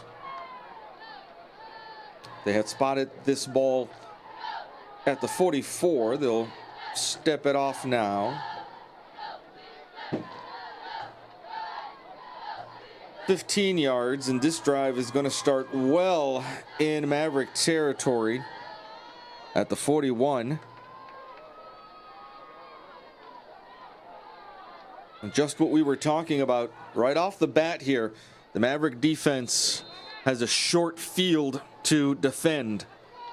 Salinas on the line. There was some movement pre-snap, no flags on the play, and it doesn't matter because this handoff to Franco Cruz ends up as a 6-yard loss all the way back here at the 47. Going to be 2nd and 16 from there. Good job of the Maverick defense of keying in on Castro coming out of the backfield. This time Castro is going to be in the slot with 3 receivers here on the near side. Salinas in the shotgun, drops back to pass. Here comes the pressure, rolling right now. Lets the pass go, and it is incomplete and out of bounds down here at about the 35. And it's going to bring up a 3rd and long. We've seen it once already in this game. You cannot get comfortable, and you cannot let Hunter Salinas get comfortable on the run. He's delivered one big pass already in this ball game, in which he bought time, and was able to get the ball to a receiver who came back to him. So here, these Maverick defensive backs have to make sure to stick with their man and not let anybody get either behind him or too much cushion in front of him. Salinas takes the snap, fakes the handoff, setting up the screen. He does so, and Cruz drops it at the 49-yard line, setting up a slot screen to Franco Cruz. And it's a 3-and-out to start the ball game, or to start the second half here. Clock stops with 11:12. Now, the issue here, of course, is that the Mavericks are going to have, in all likelihood, poor field position to start their first drive of the second half down here, very near their own end zone. On for the punt is Leo Gasca. Gasca has time, gets a high punt off. It hits at the 25 and then takes a Mustang bounce in the direction of the south end zone.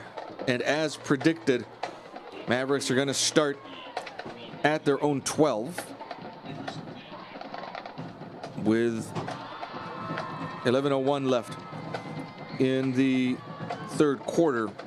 Starting field position for the Mavericks in that first half, their own 9, their own 13, their own 14, their own 25, their own 39, and then their own 14 again. So poor starting field position has really gotten the Mavericks in trouble in this ball game.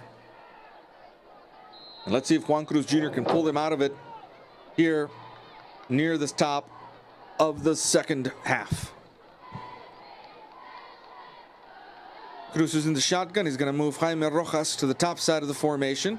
Takes the snap. The handoff is to Brian Leos. Right up the middle he goes, gobbling up a good amount of yards there to the 19. A 7-yard gain. It's going to bring up 2nd and 3 now for the Mavericks. They've got to get Brian Leos going. Of course, Brian Leos ended the first half with a long run.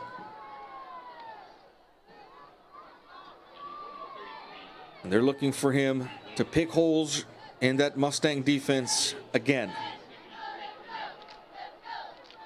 2nd and 3 with 10.5 minutes left in the third quarter. Ball on the far hash mark.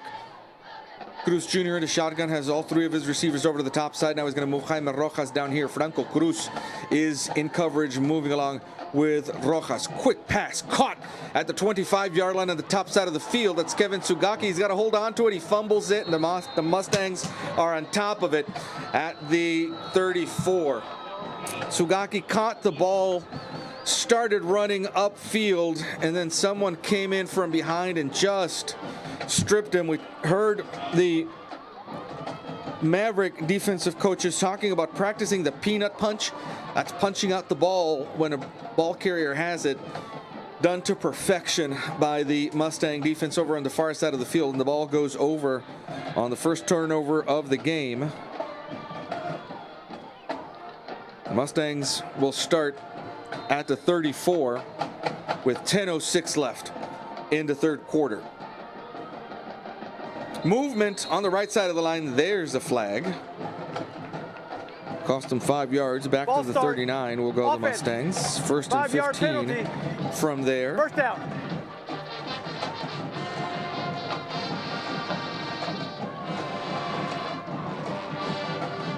This area of the ball field, about the place where the Mustangs started their previous drive. So if the Maverick defense can do the same and stop them here, they can limit the damage from that turnover. Here is a run by Salinas, bounces left, now has room, still on his feet, finally brought down very near a first down at the 25, a yard shy. It's going to be 2nd and 1 from there, and finally Salinas able to get going in this game. With the ball at the 26, some defensive substitutions coming in now for the Mavericks.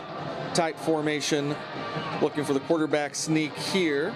Actually a toss over to the big man, number 41. It's his first touch of the game. Nick Cantu, defensive lineman who's come in, does have a couple of carries and actually a couple of catches so far this season for the Mustangs, but that's enough to get the Nixon Mustangs a first down to the 23. Quickly to the line. The handoff is to Hernandez. Bounces left at the 20. Brought down as he crosses the 20 to the 19. Gain of 4 yards on the carry. And you get the feeling that that turnover has given the Mustangs the momentum that they've been waiting for. And they're now on the march here with 8:58 left in the third quarter. Salinas rolling right, quarterback sweep here, looking to turn the corner. He'll be brought down as he nears the 15. That's where they'll mark him down. It's going to be a 3rd and 2 from there. And the Mustangs now have found some rhythm after the Maverick defense forced a 3 and out to start the second half. Quickly to the line, under center comes Salinas. The handoff, the ball's on the ground, and we'll see who's able to come up with it. The ball is down and recovered by the Mustangs. The handoff was again to big number 41, Nick Cantu, and Cantu never had a grasp on it, fumbled it, and there was a fight for the ball down there, and it's 4th down now and about 4.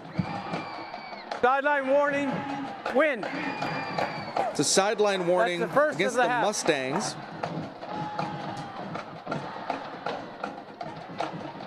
Some defensive substitutions coming in for the Mavericks as Nixon now has a 4th and about 4. The ball is at the 17. And on 4th down and short, the Mustangs will try to convert. Two receivers on either side of the formation for Salinas, who's in the backfield all by himself. Movement on the line. It's going to be 5 more yards. The center moved just before he snapped the ball, and the guard on his right. Offense. Some movement 5-yard penalty. as well. Fourth down. It will continue to be 4th down, this time from back here at the 22.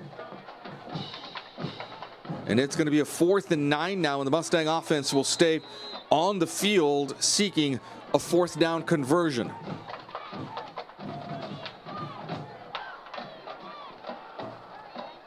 Salinas will call out the play. He's going to be in the backfield all by himself. Now Hernandez joins him on his right hip, 2 receivers on either side of the formation. Salinas looks right. Here comes the pressure. He's got room on his left, still running around. Lets the pass go, and it is tipped and incomplete. About 2 or 3 different men had their ball on their hands at any given point. Number 12 for the Mavericks was there to defense the pass. That's Ian Herrera, and Herrera just about had an interception, but the Mustang receiver was able to bat it around. And again, 2 straight drives. The Maverick defense has bared down and held on here and kept the Mustangs out of the end zone. The ball goes over on downs, and the Mavericks take over at the 22. 7:36 left in the 3rd quarter. Rojas in motion to the top of the formation. There's the snap. The handoff is to Brian Leos. Up the middle he goes, and he'll be brought down after a gain of 2 yards to the 24.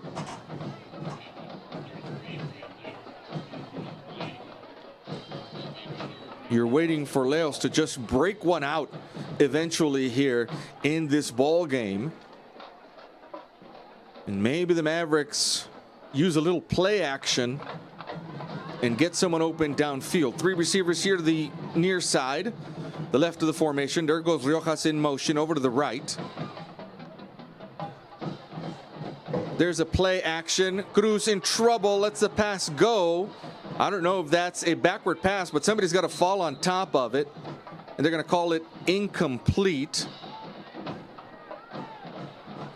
The coaches for the Mustangs are advocating for an intentional grounding, and the ball certainly didn't make it toward the line of scrimmage, but I think the officials have decided that there was a receiver. Grounding. There was a receiver in the area. In the area, that's exactly what it was. The officials have decided that Cruz Jr. did have a receiver in the area where he let that ball go.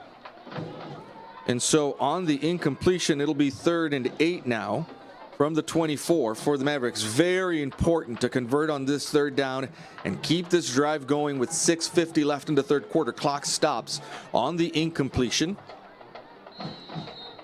And now the Mavericks, with the play clock rolling down near zeros, are going to have to call their first timeout of the segment. 6:50 left here, 7-6 still.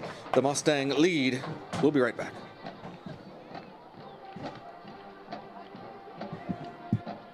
This week's Peter Piper Scholar Artist of the Week is Victoria Zapata, the senior at CC Winn High School. Victoria is a proud member of the Striking Silver Guard and has been a part of the program for 4 years. In addition to Guard, Victoria is an NHS, EYL poetry, and is a youth group leader at Sacred Heart Church. Her favorite subject in school is English because she loves to live vicariously through the writing of others. In the future, Victoria plans to attend the University of Texas at Austin and graduate with her bachelor's in business and marketing. Congratulations, Victoria, this week's Peter Piper Scholar Artist of the Week.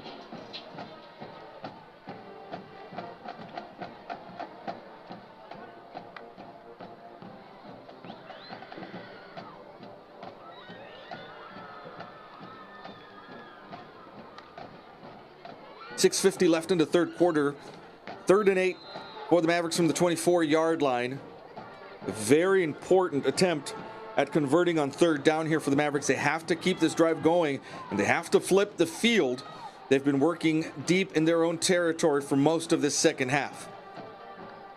Cruz Jr. with the snap, drops back to pass, looks left, now comes right. He's got room to run in front of it if he wants it. Instead, it's an incomplete pass, just underthrown for Jaime Rojas at midfield.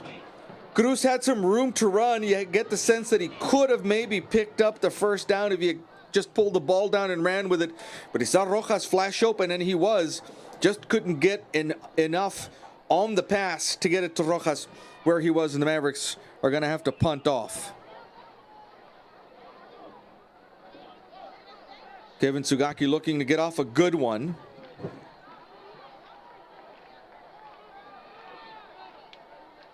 Frank Cruz back here to receive the punt.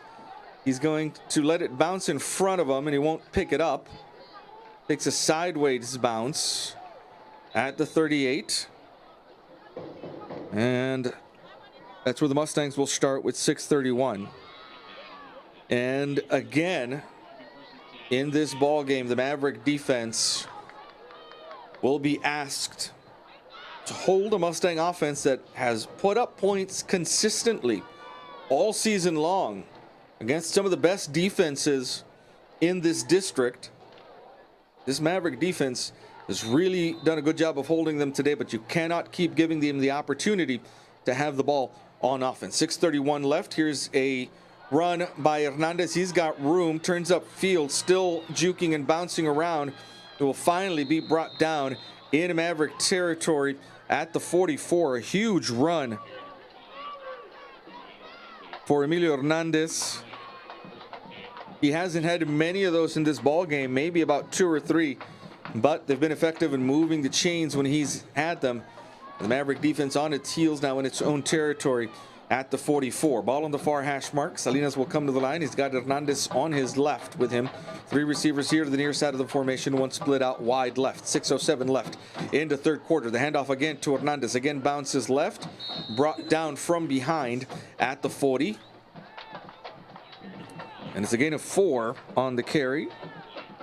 2nd and 6 now after back-to-back runs from Emilio Hernandez, who came into this game for Nixon with 353 yards and 5 touchdowns, has added 1 now. He's responsible for the lone Mustang touchdown up on the board.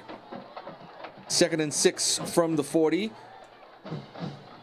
Here is a fake end around and a keeper by Salinas, and he's got room at the 30-25. Finally brought down as he nears the 20 at the 23.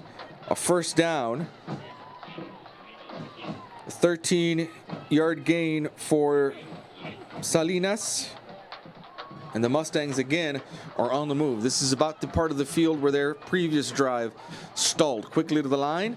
There's the snap. The handoff to Hernandez. He's got plenty of room on the left side at the 10, at the 5 as he turns up field. And he'll be brought down at the 1. It'll be a 1st and goal for the Mustangs there. The story of this game so far, the Maverick defense has given their offense the opportunity time and time again. And now a straight snap to Hernandez, who's not able to get in the end zone. 2nd and goal again from the 1. The running back Hernandez took the snap directly there and attempted a sneak. Nothing going there. Quickly to the line again are the Mustangs. Under center is Salinas, who again tries to keep it himself and again is stopped and pushed back at the 1. 4th and goal coming up. And boy, you talk about this Maverick defense coming up big all game long. If they're able to stop this 3rd down from the 1, it really would be something. We do have a Maverick injury down on the field right about the 1-yard line. They're going to go out and take a look at this young man, and we will take a break and be right back.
Third and goal from the 1.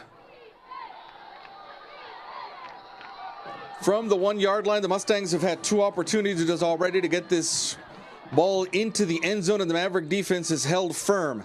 Again, Salinas under center. He'll take the snap, tosses it over to Hernandez, and he will be into the end zone for the second Mustang touchdown of the game. 13-6 is the score for now, with the point after attempt coming up. A drive that relied on lots of running, ground and pound from the Mustangs. A drive that started at their own 38. A 62-yard drive that ends with a 1-yard touchdown run by Emilio Hernandez. The kick after is good. And the score, with 4:13 left in the third quarter, Mustangs 14, Mavericks 6.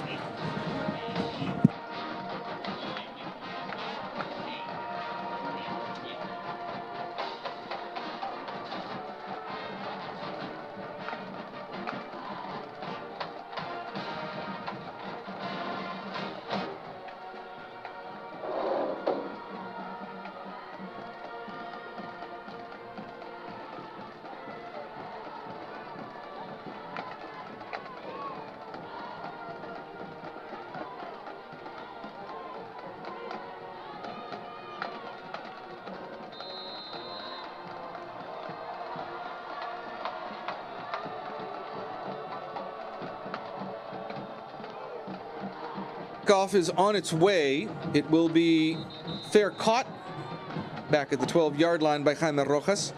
Mavericks are going to start at the 25. Only down by 8. Still a 1-score game. If the Mavericks can score a touchdown and execute a 2-point conversion, this is the best starting field position of the half for the Mavericks. They're going to start at their own 25.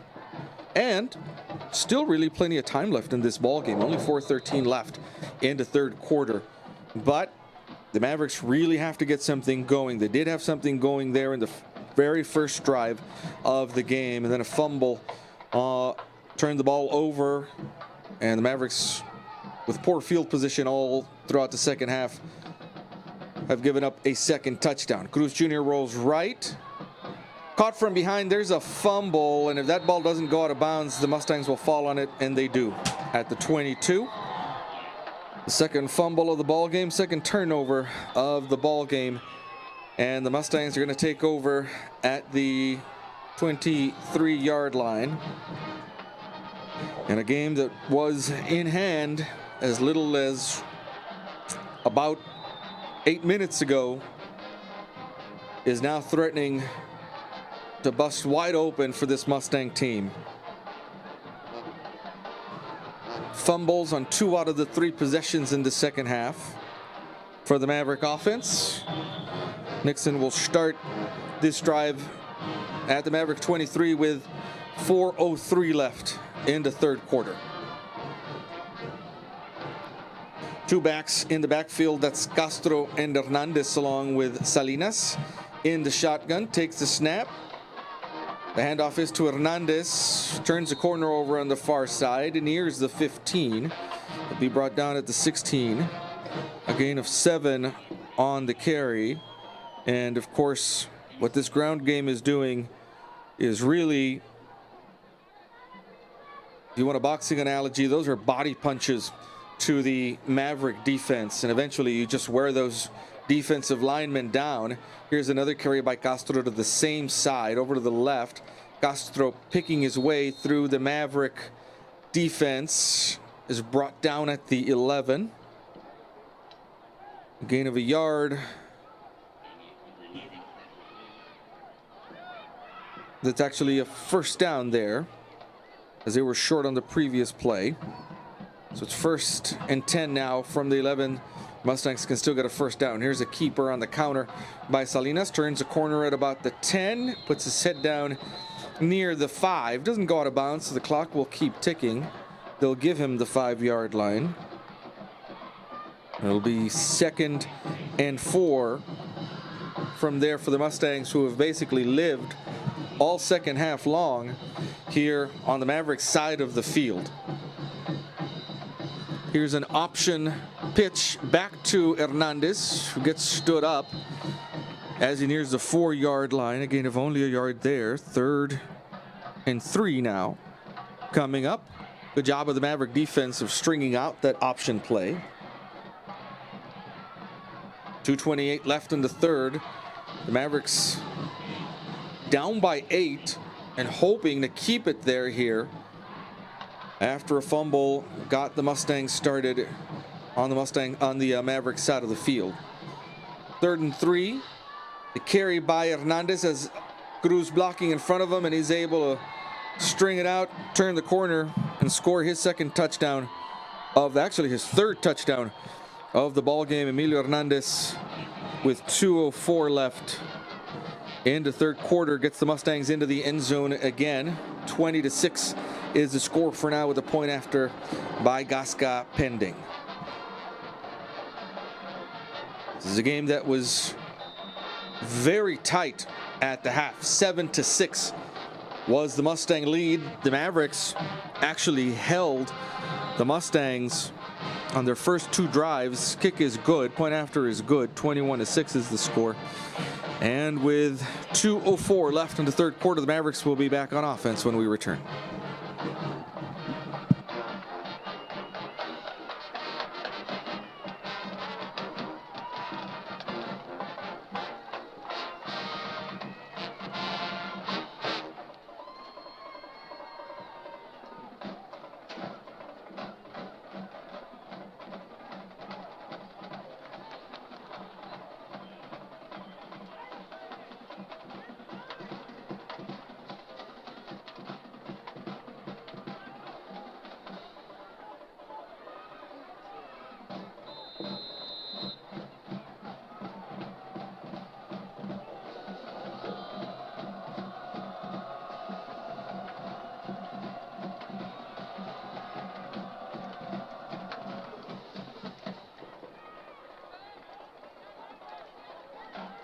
Fielded at about the 10-yard line, and the ball carrier is brought down as he nears the 25. Bobby Cabrera with the return at the 24. 1:56 left.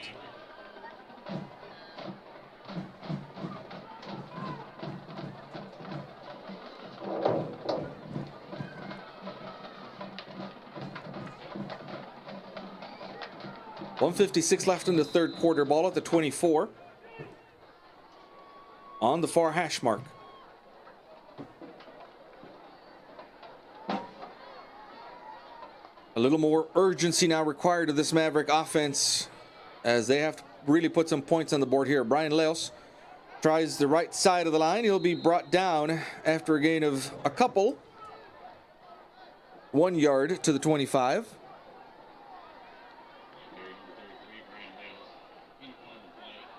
Going to be a 2nd and 9 for the Mavericks from the 25. 1:30 left in the 3rd quarter. The Mavericks still taking all the time in the huddle.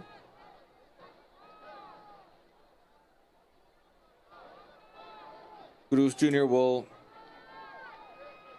be in the shotgun, takes the snap, fakes the handoff, steps back. Throw back to Brian Leos, and he is met right at the line of scrimmage and stretches the ball out for maybe another yard at the 26. And it's going to be a 3rd and about 8.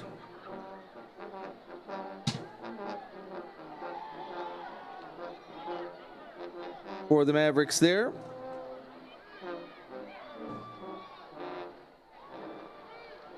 38 seconds, clock ticking down now. Mavericks coming out of their huddle.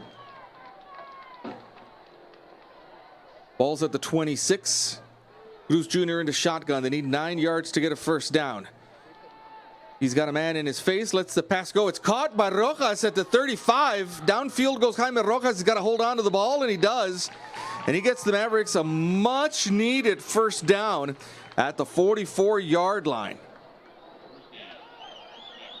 There were two receivers in the area when Juan Cruz had to get rid of the ball because of defensive pressure in his face. Number 48 for the Mustangs is getting into the backfield unblocked, Julian Garcia. That's the end of the third quarter. That's the end of the third quarter. We'll go to the fourth quarter with Mustangs leading the Mavericks 21-6.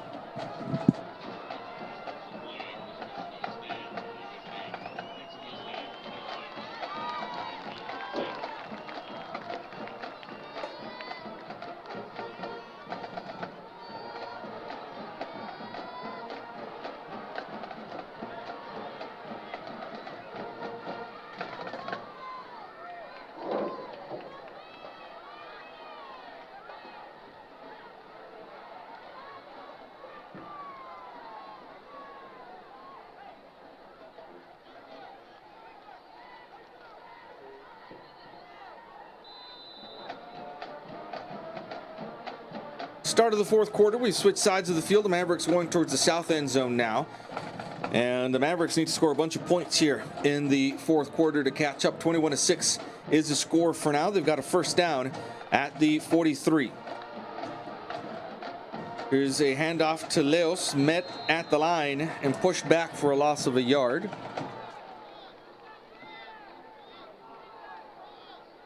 It'll be 2nd and 11 after that run by Leos. From the 44. Again, the Mavericks will huddle up. And the clock will continue to wind down here very early on in the fourth quarter. Ball's at the 43 now.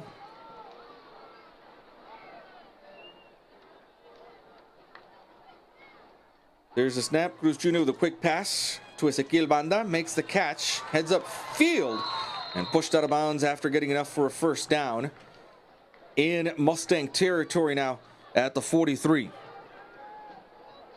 Quick pass, and Banda did the rest, matriculating the ball, as they say, upfield. And the Mavericks need to start playing now with a sense of urgency as they come onto the field.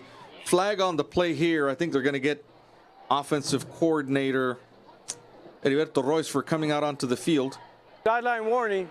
Winn. That's a 5-yard penalty. First down. And on the sideline warning, they're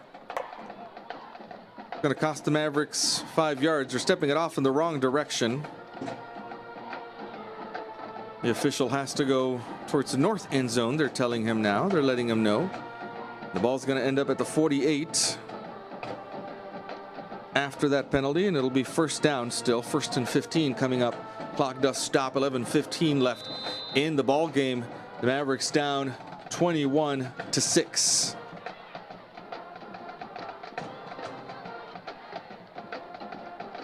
Cruz in the shotgun, ready to take the snap. There it is. Fakes the handoff. Quick pass to Ezequiel Banda. He's got room out in front of him. Hurdles a man. Then gets brought down at the original line of scrimmage, the 43. Where it's going to be a 2nd and 10. Those quick passes to Ezequiel Banda have been working out thus far in this drive for the Mavericks. 10:42 and counting left here in the fourth quarter, and the Mavericks will go back into their huddle. Come to the line at the 43.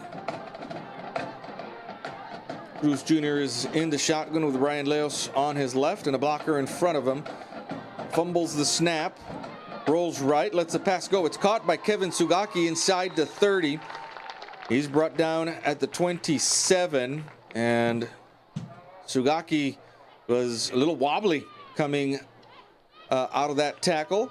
But it's a first down for the Mavericks down at the 27. It's going to be a first down from there. Good job of Juan Cruz Jr. after kind of muffing the snap there. Had to pick it up. Had enough presence of mind to roll right, keep his eyes downfield, and Kevin Sugaki was exactly where he needed him to be there inside the 30-yard line. First down for the Mavericks from the 27. Ball on the near hash mark. Cruz Jr. into shotgun with two receivers over to the top side. There's a snap, rolling left. Good blitz pick up there. There's a pass caught by Ezequiel Banda at the 15. Takes a big hit, but pops right up, and it's another Maverick first down inside the 15 to the 14-yard line. A very well-placed ball that caught Ezequiel Banda in stride, and a good job by Banda of maintaining control and holding on to the ball after he caught that. 9.5 minutes left in the fourth quarter, and the Mavericks threatening again inside the Mustang 15-yard line. 1st and 10 from there. Cruz Jr. awaits the snap in the shotgun, rolls right, looking for someone open downfield. Still looking. There's the pass, and it's caught in the end zone by Kevin Sugaki. A touchdown for the Mavericks. A 14-yard touchdown strike to Kevin Sugaki. That comes with 9:10 left in the fourth quarter.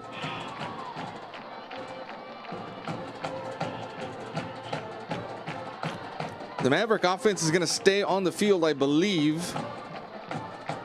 At some point, they're going to need a 2-point conversion. They won't attempt it here, though. They're going to try for the point after.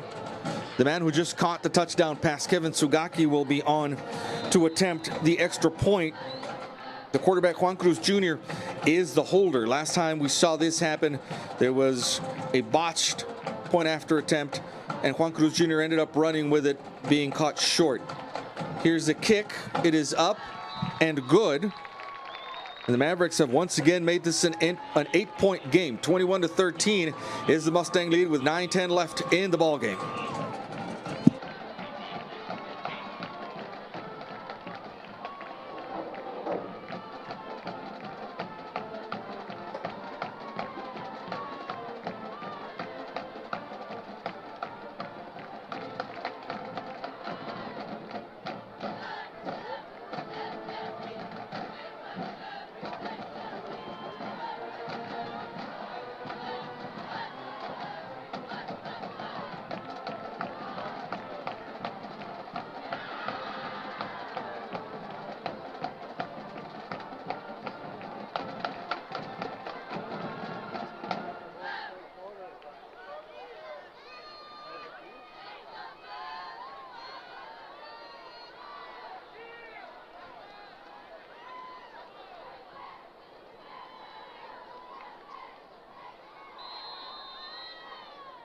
.9:10 left in the ball game. Mavericks have tried one surprise kind of onside kick already in this ball game. Mustangs are ready for it this time. We'll see if Sugaki does the same thing here or if he actually kicks it off deep downfield. That is the attempt. It's fair caught inside the 25 for the Mustangs. Joey Casares with the fair catch. And again, a very, very important defensive stance here for this Maverick defense. If they can get a 3 and out and get the ball back in their offense's hand, we might have a ball game on our hands. Still a one-possession game, 21-13. A game that was 7-6 at halftime. There's a lot of fireworks here in the second half. Mustangs will start from their own 25 with 9:10 left in the game. Emilio Hernandez has run roughshod in the second half. Let's see if they keep going to him here. It's a zone read. The ball is kept by Salinas. And he'll be brought down by Gustavo Zapata from behind. A gain of 2 yards to the 27. 2nd and 8 coming up for the Mustangs. And of course, they will try to grind out as much clock as possible here late in the ball game. Salinas this time with the handoff to Hernandez, and Hernandez gets to the 30. A gain of 3 yards there. And it's going to be a 3rd and 5, and the Maverick defense has to make sure, first of all, to not let anyone get behind them. Second, they really have to pay attention to who comes out of there with the ball, a lot of that backfield. It's either going to be Salinas or Hernandez. Bad snap. Ball is on the ground. There is a flag on the play.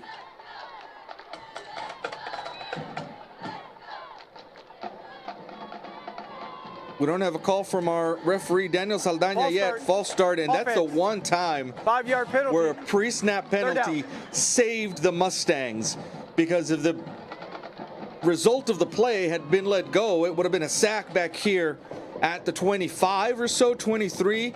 Now instead, the Mustangs get another shot at converting on 3rd and 10.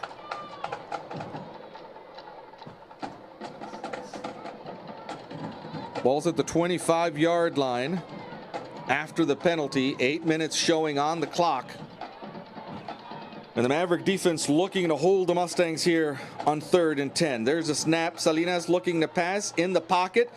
There's a pass. It is incomplete, off of the fingertips of the intended receiver, Hugo Ramos. And boy, that was almost a big play. Just out of the reach of Ramos, streaking downfield. He had a step or so on his defender down there. Ian Herrera was with him. And now the Mustangs, not only does the clock stop with 7:46, Mavericks do have 2 timeouts left, but the Mustangs have to punt. Punt is on its way. Oh, a dicey field by Ezequiel Banda there at the 41, going backwards. Was lucky to just be able to keep control of it. But if Banda had let that roll, you're looking at about maybe 20 more yards of roll. So really, Banda did about the best thing he could and just had to hope for the best that the Mustang coverage team wouldn't pry that ball loose from his grip.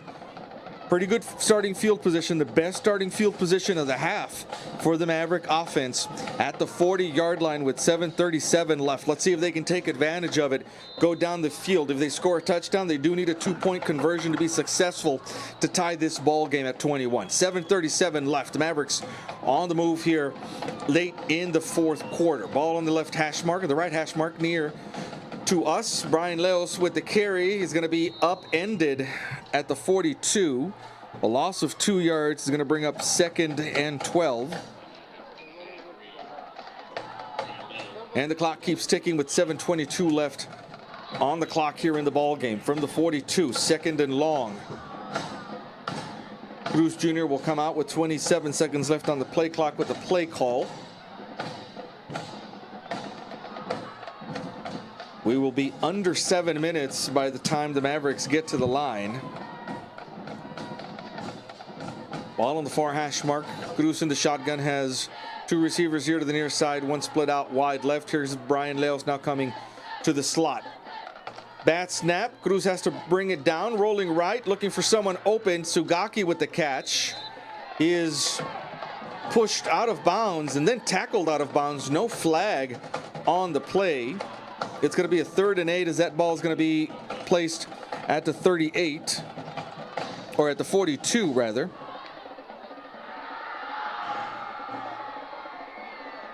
Actually going to put that, looks like, at the 43, so 3rd and about 7.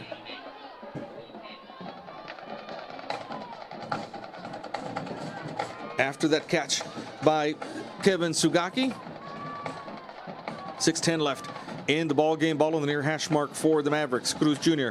takes the snap, drops back, comes back to this side. The ball is for Brian Leos, looking for blockers. He gets drilled at the 45, and there is a flag on the play. The line judge very emphatic about whatever that was, and I think there was a lineman downfield is what the call is going to be. The Maverick coaches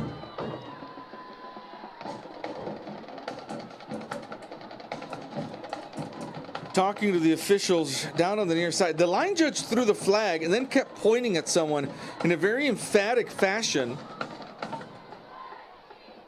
John Bavuset is There's our no line flag judge for here. Illegal man downfield. 4th down. And it's going to be an illegal man downfield. Declined by the Mustangs. It's going to bring up a 4th down at the 44, and the Mavericks are going to punt with 5:57 left, and they will be lucky to get the ball back before the end of this ball game.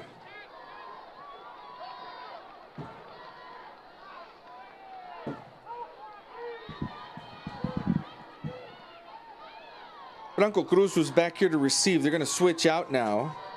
And it'll be David Cedillo who will be back to receive this punt. Sugaki gets off a good one. Cedillo's going to field it at the 21, look for some blockers in front of him. Has room at the 30, 35, still on his feet, and finally dragged down from behind at the 39-yard line by Sebastian Ibarra. Mavericks do have 2 timeouts. Mustangs are going to start their drive at the 39 with 5:23 left in the ball game. And again, the Maverick defense being asked for a quick 3 and out in the hopes of putting the ball in the hands of their offense one more time, at least before the end of this ball game. 5 minutes and 23 seconds away. Mustangs are going to keep it on the ground. The handoff is to Hernandez. Tries to pick his way through the defense. He'll get a couple of yards across the 40 to the 41. 2nd and 8. More importantly, the Mustangs now are going to use all of this play clock after every play to grind the clock down and take as much time off the clock as possible. We've got under 5 minutes left now in the game, and still plenty of time left on the play clock, so the Mustangs are not in any particular hurry here to get to the line. They'll come now to the line with about 11 seconds left on the clock, ball on the near hash mark. We expect this to stay on the ground. There was some movement before that snap. There it is. It's a false start. Hernandez took about a half step in the direction of the quarterback before the ball was snapped. Ball start, offense. Ball's going to end up at the 46. Remains it's going to be a 2nd and 13. And of course, the good thing there is that the clock does stop with 4:41 left. The Mavericks have 2 timeouts. You'd like to not have to use them on defense, but you do expect the Mustangs to just hand off from now on and grind the clock down as much as possible. Salinas in the backfield with Hernandez. The handoff is to Emilio Hernandez, trying to find his way through the Maverick defense. He's going to be brought down at the 38.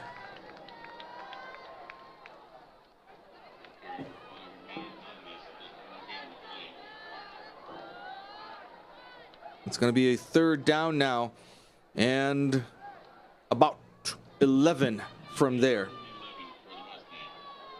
The clock is still ticking with 3:55 left. The Mavericks have to make sure not to let anyone get behind them here on a 3rd and long. Salinas looking to pass. Rolls right. Now steps up in the pocket. Here comes the defensive pressure. They're trying to get to him. Salinas still on his feet in the backfield. Lets the pass go. It's caught by Hernandez at the 30. They've got to stop him before he gets a 1st down. And he very nearly does as he crosses the 45 to the 46 before being pushed out of bounds. The clock does stop, but it's going to be interesting to see if the Mustangs keep their offense on the field. They do not. They're going to bring the punting team on here on a 4th and 3, and they're going to try to pin the Mavericks deep. You always do have to be careful on a 4th and short that they don't fake this punt and try to pick up the 1st down. Gasca will come out to punt off, back to receive this punt at about the 28-yard line. I believe it's Bobby Cabrera, could be Ezequiel Banda back there inside the 30. There is the snap. The kick is on its way. That is Bobby Cabrera, who's going to let it bounce at the 25. Picks it up at the 14, trying to find room on the near sideline. Pushed out of bounds at the 26. That's where the Mavericks will start after the punt. And with 3:22 left in the ball game, you have to think that this could be the Mavericks' last chance at a score. They're going to move the ball back to the 25 now. 3:22 left in the ball game. And that Maverick offense will try to find some late game magic here, trying to tie this game up at 21. Cruz Jr. has 3 receivers over to the top side. That's the side he's rolling out to on the left, looking for someone open. Still looking, still looking. There's a pass. It is incomplete. It looked like Jaime Rojas had a defender all over his back there as that ball was let go, but no call. That's going to be a 2nd and 10 on the incompletion, and you wonder how much that lower leg injury to Cruz Jr. in the first half is affecting his ability to just take off and run when there are no receivers open. We've seen him try to force the ball into receivers downfield in the second half. Usually Cruz Jr. would rely on his legs, but he might be a little hobbled by that injury he suffered in the first half. 3:16 left in the fourth quarter. Alone in the backfield is Juan Cruz Jr. Takes the snap, rolls right, pumps once, looking downfield, still looking for someone, pumps again, lets the pass go. It's caught at the 31-yard line and dropped immediately. Is Rojas, again, at 6 yards. It's going to bring a third down and 4.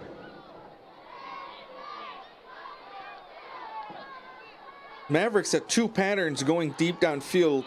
Cruz took a look downfield to see if he had anyone open, did not, came back to his safety valve, which was Jaime Rojas down here at the 31. Very important third down conversion attempt here for the Mavericks with 2:40 left. Clock will stop once at the 2-minute mark. Ball on the near hash mark. Cruz in the backfield all by himself. Now he's going to move a receiver down here into the slot position. Here comes the blitz up the middle. Rojas, or rather Cruz, rolling right. The pass is incomplete. Over on the far side of the field, intended receiver is Kevin Sugaki. 2:21 left here. Clock stops. And we'll see if the Mavericks keep their offense on the field on a 4th and 6. Here comes the punting team on for the Mavericks. They will punt off with 2:21. The clock will stop 3 more times. 2 timeouts for the Mavericks, plus the 2-minute timeout. And again, the Mavericks are going to rely on their defense to stop the Mustangs. No one back to receive. The Mustangs are guarding against a fake punt here. Sugaki will be kicking this off. Moves his protectors over to the right. And it is a fake. The ball is snapped directly to Brian Leos, who is unable to get the first down at the 33. He's about 2 yards shy of the first down. And the ball will go over on downs deep in Maverick territory with 2:16 left in the ball game. Mustangs will take over at the Maverick 33-yard line. That was a direct snap to one of the up men in that formation, which was the running back Brian Leos. Leos came to the near side, tried to find some room, but the defense was on him quickly. Again, the Mustangs had no one back to receive that punt. They were in a safe formation, trying to keep everything in front of them. That's exactly what they did, and they were able to bring Leos down 2 yards shy of a first down. Movement along the line. That's going to be 5 yards. And it's going to be a 1st and 15 offense from the 38. 5-yard penalty. Replay. First down. 2:16 left in the game. The Mavericks trail by 8. And after a failed fake punt and 4th down conversion attempt, the Maverick defense again looking to bear down and stop this Mustang. What you expect is a ground attack now to try to grind down the clock. The clock's going to stop when it hits 2 minutes, and then the Mavericks can stop it 2 more times after that. 1st and 15 from here. Salinas takes the snap, rolls right, looking to turn the corner. Excellent job on the far side of the field. Not fooled at all was Jacob Jimenez, senior linebacker, and he stayed home, and he'll sack Salinas back here at the 40-yard line. That's the 2-minute timeout. We have reached the 2-minute timeout. When we come back, it's going to be a 2nd and 15 from the 39 for the Mustangs. The Mavericks will hope to get the ball back one more time.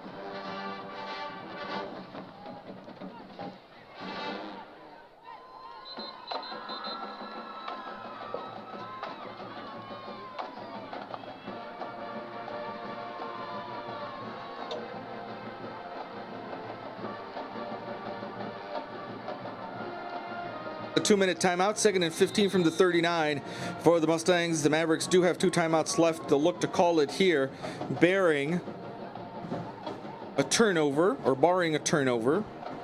which would be exactly what the Mavericks need now. They could strip that ball, probably from Hernandez, who's going to get the ball here. High snap. They got to bring it down, and there's going to be a false start called against the Mustangs. Ball start, offense, 5-yard penalty. And it's going to be second and 20 now from the 44. Again, you don't expect the Mustangs to throw the ball downfield. They're going to try to keep everything on the ground and grind the clock now. The Mavericks will have to call a timeout immediately after this play concludes. Salinas looking to pass. He's going to be sacked in Maverick territory at the 49, and the Mavericks need to call a timeout quickly. They do. With 1:53 left. The Mustangs got cute and called a passing play for Hunter Salinas, and he got swallowed up in the backfield in Maverick territory. And the important thing about that is that once this Mustang punt comes, you're going to get okay field position, and at least you won't be pinned deep if you're the Maverick offense. This ball now on the Mustang side of the field at the 49 after the sack, and it is a 3rd and very long, 3rd and about 16 or so for the Mustangs. 3rd and 28 is what the scoreboard is showing. Salinas again in the shotgun. The Mavericks have 1 timeout left. They'll no doubt use it whenever this coming play is concluded. It's an end around to Castro, or looking for room. Mavericks trying to strip the ball at the line of scrimmage, the 49. Franco Cruz checked that with the carry. That's their last timeout. That's the Mavericks' last timeout. It's a loss of a yard there to the 48. And now a lot is going to depend on where this ball ends up after this punt. Whoever's going to be back there, looks like it's Bobby Cabrera for now. Whoever's going to be back there waiting on this punt, 1, has to be careful not to let it go over your head and end up deep in your own territory. 2, you have to be careful if you're going to choose to field the ball that there aren't people close to you that are going to be trying to rip that ball away once you get it. 1:47 seconds left here. The Mavericks are hoping to get this ball back one more time. Cabrera is going to await this punt at about his own 24. Gasca lets these punts go high in the air. There is the snap, a quick punt. Headed downfield, it's going to bounce at the 28 and then roll inside the 20 to the 18. And the Mavericks are going to have to go 82 yards in 1:37. Hope to score a touchdown and then convert on a 2-point conversion to tie this game up at 21. It's been a tight game the whole way, 7-6 at the half. And then the Mustangs exploded in the 3rd quarter, aided by 2 fumbles to open the 2nd half for the Maverick offense. 1:37 now. Cruz Jr. is going to be alone in the backfield. 3 receivers over to the top side, 2 down here on the near side. No timeouts left for the Mavericks. They're going to have to hurry to the line if they get this ball downfield. No rush by the Mustangs. Here's a pass in and out of the hands of the intended receiver, number 13, Angel Espinosa. Pass is incomplete and clock stops there. It's going to be a 2nd and 10. 1:33 left in the game. One of the quicker passes we've seen Cruz Jr. go. When you saw the defensive strategy from the Mustangs, no more, at least on that play, no more extra men rushing the quarterback. Everyone just peeled back. The Mustangs just trying to keep everything in front of them. This time, they do come with the blitz. Cruz is flushed out to his left. That pass is No call on the field whether that's a completed pass. It's incomplete. Intended at about the 35-yard line for a Maverick receiver. And it's a 3rd and 10 now. Again, a well-timed blitz by the Mustang defense there, and they were in Juan Cruz's grill almost immediately. 3rd and 10. The Mavericks have to convert to keep this drive going. There's a snap. Cruz Jr. drops back. Quick pass. Caught by Rojas at the 25. Looking for room. Looking to get a first down. It's going to depend on where they spot him. They're going to spot him at the 31, and they're going to move the chains, and the Mavericks have to hurry to the line to get this next play off. They've got 1:18 left. The clock will stop momentarily while they move the chains. Rojas juggled that ball, finally was able to get it in his control, and the ball's going to be spotted at the 30 where it's going to be a first down. Clock is rolling now with 1:04 left. High snap. Cruz brings it down. Here's a pass. Incomplete, intended for Rojas at the 45. Clock will stop with 58 seconds left. 2nd and 10 coming up here for the Maverick offense. The Mavericks have a long way to go. Now they're going to call a timeout down on the field. That is the Mustangs' first timeout of the second half. And with the score 21-13, we're 58 seconds away from the final whistle here between the Mavericks and the Mustangs.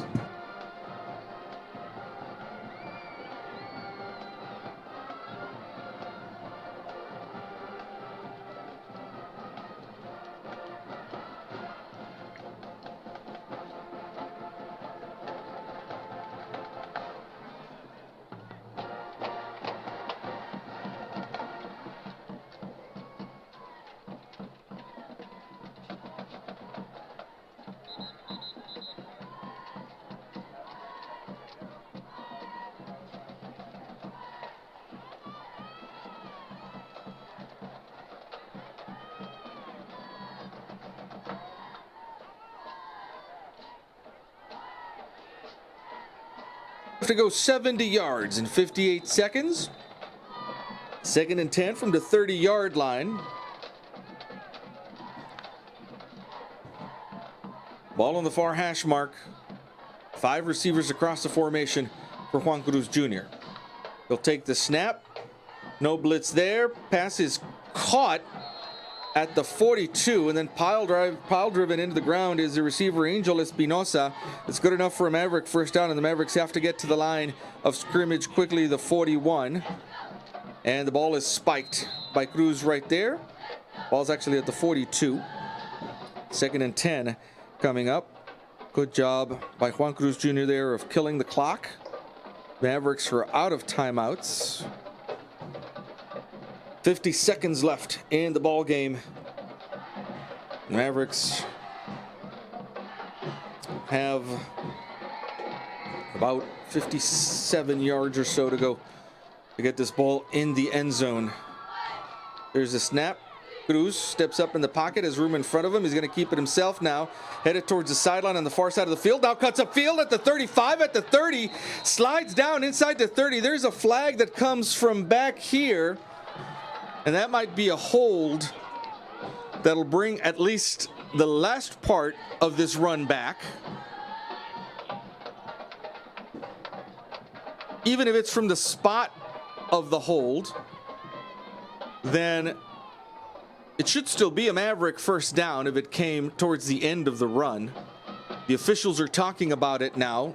Boy, Cruz Jr. did a great job of finding room out in front of him. It looked like he was running straight out of bounds, and then he cut upfield as he reached the far sideline. There's 42 seconds left on the clock right now. For the moment, they're spotting the ball where Cruz slid down, which is at the 29. Daniel Saldaña will give us the call here. Holding.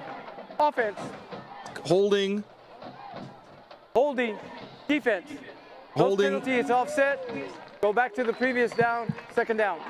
And offsetting penalties, holding on both sides, wipes out the play. They're going to have to go back and redo 2nd down all the way back here from the Maverick 42-yard line. And what you can't get back in at times like that is you can't get back the seconds that you used in running the play.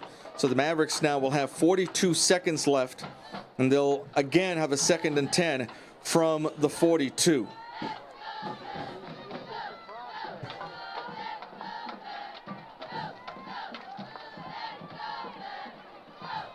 With 42 seconds left in the ball game, Cruz Jr.'s in the backfield all by himself. He's got to get it downfield. Here comes the blitz.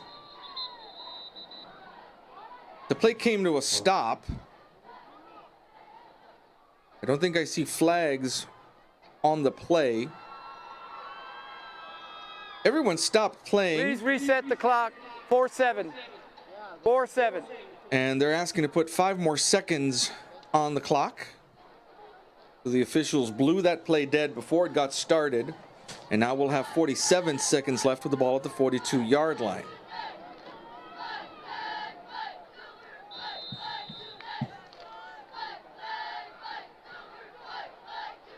Cruz Jr., who's had a tough game physically in this game, looking to lead the Mavericks on a winning drive, or at least a game-tying drive. He's got someone behind him, escapes that. Now lets the pass go downfield. He's got a receiver down there, very nearly caught just outside the grasp of Kevin Sugaki, who was down there. But under the circumstances, that's really the best that Juan Cruz Jr. would do. He was almost sacked about 3 different times during that run there in the backfield. This is 4-down territory anyway, so now it's a 3rd down.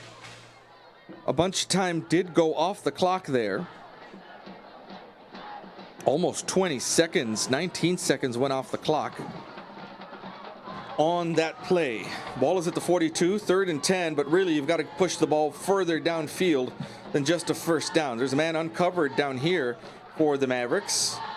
Cruz Jr. looks in the other direction, going to the left, and it passes incomplete in and out of the grasp of Jaime Rojas with very little room to work over on the far side of the field. And this is it. 4th and 10 for the Mavericks. They have to convert. They have to reach the 48-yard line in Mustang territory to keep this drive alive with 23 seconds left in the ball game. Ball on the far hash mark. Cruz Jr. again into shotgun. 2 receivers to the far side, 3 receivers down here on this side of the formation. One of the safeties walks up now. Cruz Jr. lets the pass go to no one in particular. I think he was being brought down as he let that pass go. Pass is incomplete. The ball will go over on downs, and all the Mustangs need to do now is take a knee. Cruz Jr. is still down on the field at about the 41. I think he's trying to ask the officials for a roughing the passer call because he was brought down right as he let that pass go.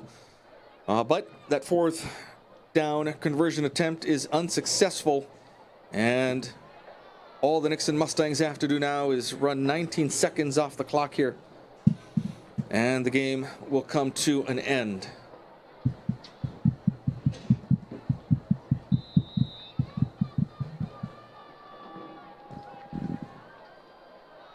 Salinas in that shotgun victory formation will take a knee, and Mustangs will not have to snap the ball again. Both teams will go over to their sidelines. Hard-fought game here. A game that was tight, 7-6 at halftime.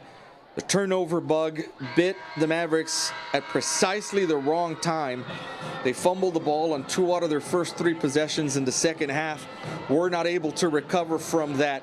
And the final score here, 20-13 in favor of the Mustangs. For those of you listening on iVision, we want to thank you for joining us. My name is Ruben Valadez. We'll see you next time.